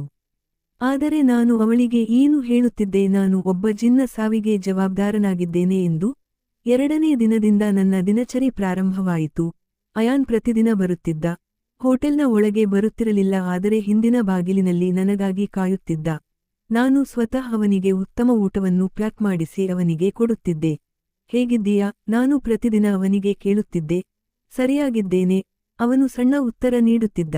ಹಾಳಾದ ಕಟ್ಟಡದಲ್ಲಿ ಏನಾದರೂ ವಿಚಿತ್ರ ವಿಷಯ ಆಗಿಲ್ಲ ತಾನೇ? ಇಲ್ಲ ಸಾಹೇಬ್ರೆ, ನಾನು ಅಲ್ಲಿ ಸುರಕ್ಷಿತನಾಗಿದ್ದೇನೆ. ಅವನ ನೀಲಿ ಕಣ್ಣುಗಳಲ್ಲಿ ಈಗ ಶಾಂತಿ ಇರಲಿಲ್ಲ, ಆದರೆ ಒಂದು ವಿಚಿತ್ರ ದುಃಖವಿತ್ತು. ಅವನು ಊಟ ತೆಗೆದುಕೊಂಡು ಮೌನವಾಗಿ ಹೊರಟು ಹೋಗುತ್ತಿದ್ದ. ನಾನು ನನ್ನ ಹಳೆಯ ಹೋಟೆಲ್ನ ಪೆಟ್ಟಿಗೆಯಲ್ಲಿ 10,000 ರೂಪಾಯಿ ಬದಲಿಗೆ 20,000 ರೂಪಾಯಿ ಹಾಕಲು ಪ್ರಾರಂಭಿಸಿದ್ದೆ. ಆ ಹಣ ಯಾರ ಬಳಿ ಹೋಗುತ್ತಿತ್ತು ಎಂದು ನನಗೆ ಗೊತ್ತಿರಲಿಲ್ಲ. ಆದರೆ ಇದು ನನ್ನ ಅಪರಾಧದ ಭಾರವನ್ನು ಕಡಿಮೆ ಮಾಡುವ ಒಂದು ವಿಫಲ ಪ್ರಯತ್ನವಾಗಿತ್ತು. ವಾರಗಳು ಕಳೆದವು. ಅಯಾನ್ ಪ್ರತಿದಿನ ಬರುತ್ತಲೇ ಇದ್ದನು. ನಂತರ ನಾನು ಗಮನಿಸಿದೆ, ಅವನ ಮುಖದ ಮೇಲೆ ಮೊದಲಿನ ಹೋಲಿಕೆಯಲ್ಲಿ ಸ್ವಲ್ಪ ಸಮಾಧಾನ ಕಾಣಿಸಲು ಪ್ರಾರಂಭಿಸಿತ್ತು. ನಂತರ ಒಂದು ದಿನ ಅವನು ಬಂದನು. ಆದರೆ ಇಂದು ಅವನ ಮುಖದ ಮೇಲೆ ಒಂದು ವಿಚಿತ್ರ ಹೊಳಪು ಇತ್ತು. ಅವನು ದುಃಖಿತನಾಗಿರಲಿಲ್ಲ, ಆದರೆ ತುಂಬಾ ಉತ್ಸಾಹದಿಂದ ತುಂಬಿದ್ದನು. ಸಾಹೇಬ್ರೆ, ಅವನು ನನ್ನನ್ನು ನೋಡುತ್ತಲೇ ಕರೆದನು. ಎಲ್ಲವೂ ಸರಿಯಾಗಿದೆಯೇ ಅಯಾನ್? ನೀನು ಸರಿಯಾಗಿದ್ದೀಯಾ? ನಾನು ಊಟವನ್ನು ಅವನ ಕಡೆಗೆ ನೀಡಿದೆ, ಆದರೆ ಅವನು ಕೈಯಿಂದ ಮುಟ್ಟಲಿಲ್ಲ. ಸಾಹೇಬ್ರೆ, ಇಂದು ನಾನು ಊಟ ತೆಗೆದುಕೊಳ್ಳಲು ಬಂದಿಲ್ಲ. ನನ್ನ ಹೃದಯ ದಬಕ್ಕೆಂದು ನಿಂತಿತು. ಏಕೆ? ಏನಾಯಿತು? ನೀನು ಹೋಗುತ್ತಿದ್ದೀಯಾ ಏನು? ಜಿ ಸಾಹೇಬ್ರೆ, ಅವನ ನೀಲಿ ಕಣ್ಣುಗಳು ಹೊಳೆಯುತ್ತಿದ್ದವು. ನಮ್ಮ ಲೋಕದಿಂದ ನನ್ನ ಚಿಕ್ಕಪ್ಪ ಬಂದಿದ್ದರು. ಚಿಕ್ಕಪ್ಪ? ನಾನು ಆಶ್ಚರ್ಯಗೊಂಡೆ. ಇಲ್ಲಿ ಈ ಹಾಳಾದ ಕಟ್ಟಡದಲ್ಲಿ? ಅವರು ನನ್ನ ಕನಸಿನಲ್ಲಿ ಬಂದಿದ್ದರು. ಅಯಾನ್ ಸ್ಪಷ್ಟನೆ ನೀಡಿದನು. ಅವರಿಗೆ ತಾಯಿಯ ಬಗ್ಗೆ ತುಂಬಾ ಪಶ್ಚಾತ್ತಾಪವಾಯಿತು. ಅವರಿಗೆ ತುಂಬಾ ತಡವಾಗಿ ಗೊತ್ತಾಯಿತು ಎಂದು ಹೇಳುತ್ತಿದ್ದರು. ಅವರು ಹೇಳಲು ಪ್ರಾರಂಭಿಸಿದರು, ಅಯಾನ್, ನಾಳೆ ನಾನು ನಿನ್ನನ್ನು ನಮ್ಮ ಲೋಕಕ್ಕೆ ಕರೆದುಕೊಂಡು ಹೋಗಲು ಬರುತ್ತೇನೆ, ಹಾಗಾದರೆ ನೀನು ಹಿಂದಿರುಗುತ್ತಿದ್ದೀಯಾ? ಅವನು ಆಳವಾದ ಉಸಿರು ತೆಗೆದುಕೊಂಡನು. ಚಿಕ್ಕಪ್ಪ ಹೇಳಿದರು, ಶಿಕ್ಷೆ ಕೇವಲ ನನ್ನ ತಾಯಿಗೆ ಮಾತ್ರ ಇತ್ತು, ನಾನು ನಮ್ಮ ಕುಟುಂಬದ ಭಾಗ. ಅವರು ಮುಖ್ಯಸ್ಥರೊಂದಿಗೆ ಮಾತನಾಡಿದ್ದಾರೆ, ಅವರು ನನ್ನನ್ನು ತಮ್ಮೊಂದಿಗೆ ಇಟ್ಟುಕೊಳ್ಳುತ್ತಾರೆ ಮತ್ತು ನನ್ನ ಶಕ್ತಿಗಳು ಸಹ ನನಗೆ ಹಿಂದಿರುಗುತ್ತವೆ. ಶಕ್ತಿಗಳು? ಆ ಮಗು ಯಾರು? ಒಮ್ಮೆ ನನ್ನ ಸಹಾಯದ ಮೊಹತಾಜನಾಗಿದ್ದ, ಈಗ ಮತ್ತೆ ಜಿನ್ ಆಗಲು ಹೋಗುತ್ತಿದ್ದ.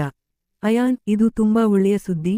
ನಾನು ಸಂತೋಷಪಡಲು ಪ್ರಯತ್ನಿಸುತ್ತಿದ್ದೆ, ಆದರೆ ನನ್ನ ಹೃದಯ ಮುಳುಗುತ್ತಿತ್ತು.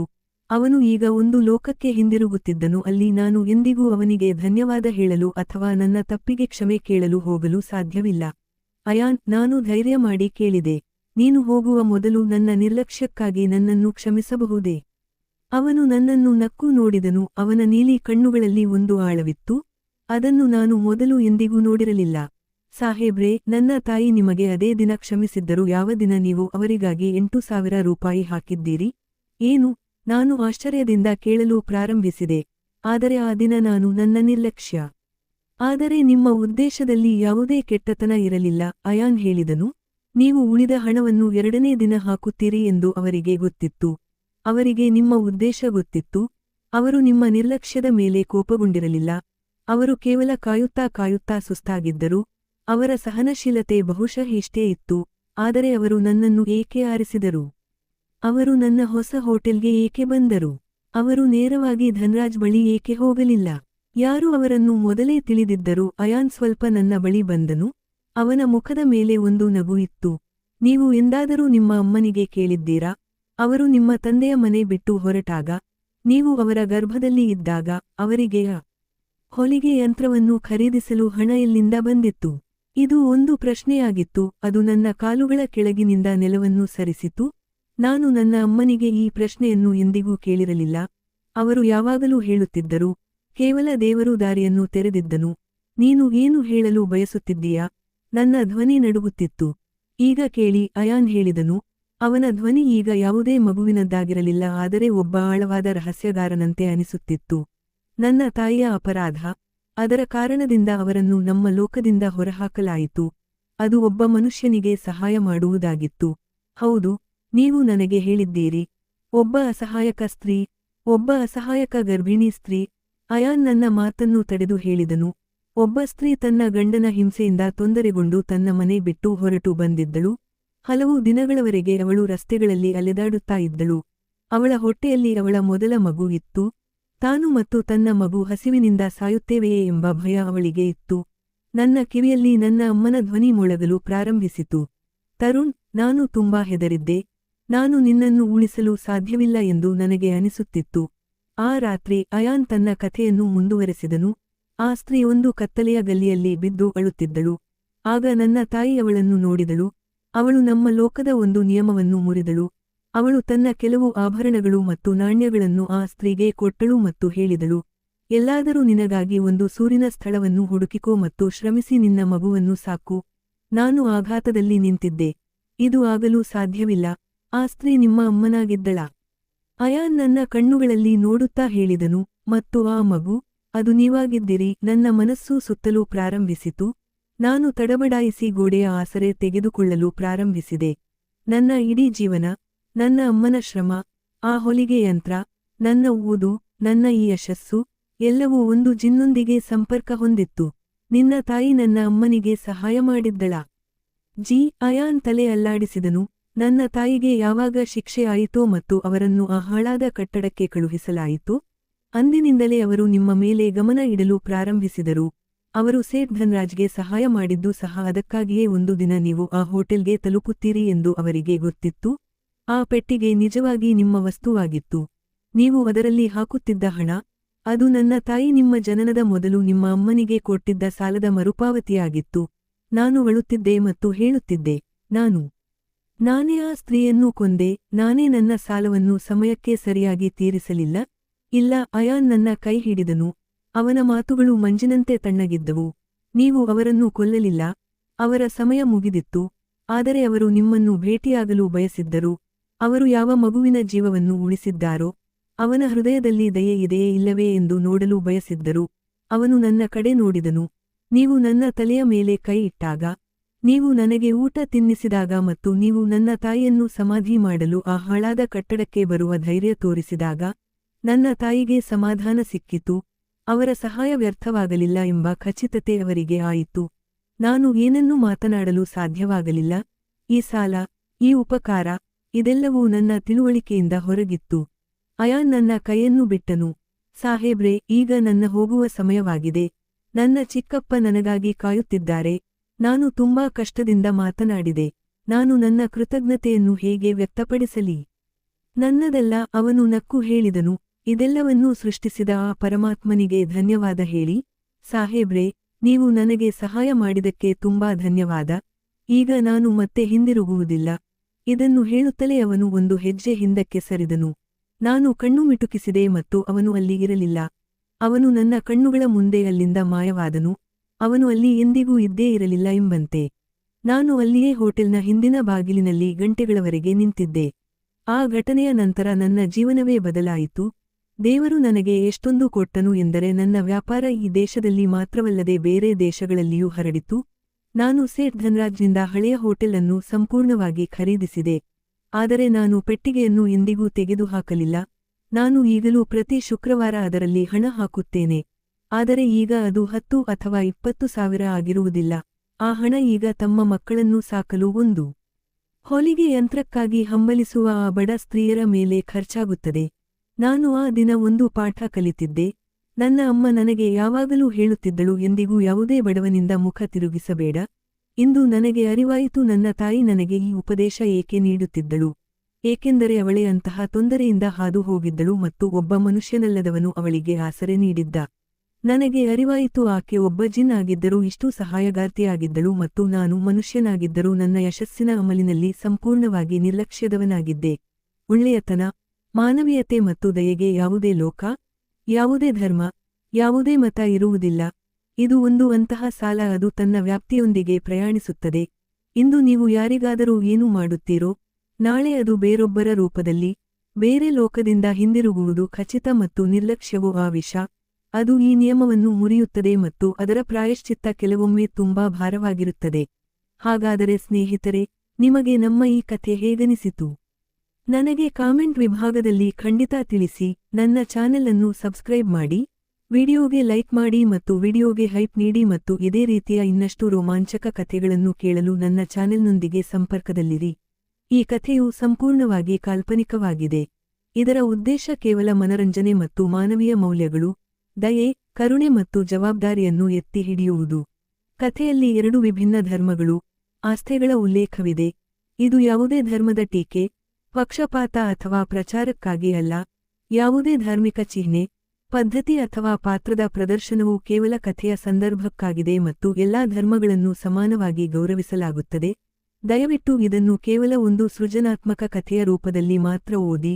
ಕಥೆಯ ಯಾವುದೇ ಭಾಗದಿಂದ ನಿಮಗೆ ಭಾವನಾತ್ಮಕ ಅಸುಖವಾಗಿದ್ದರೆ ಅದರ ಸಂಬಂಧಿತ ಸಹಾಯ ಅಥವಾ ಸಲಹೆ ಪಡೆಯುವ ಬಗ್ಗೆ ಯೋಚಿಸಿ. ಧನ್ಯವಾದಗಳು.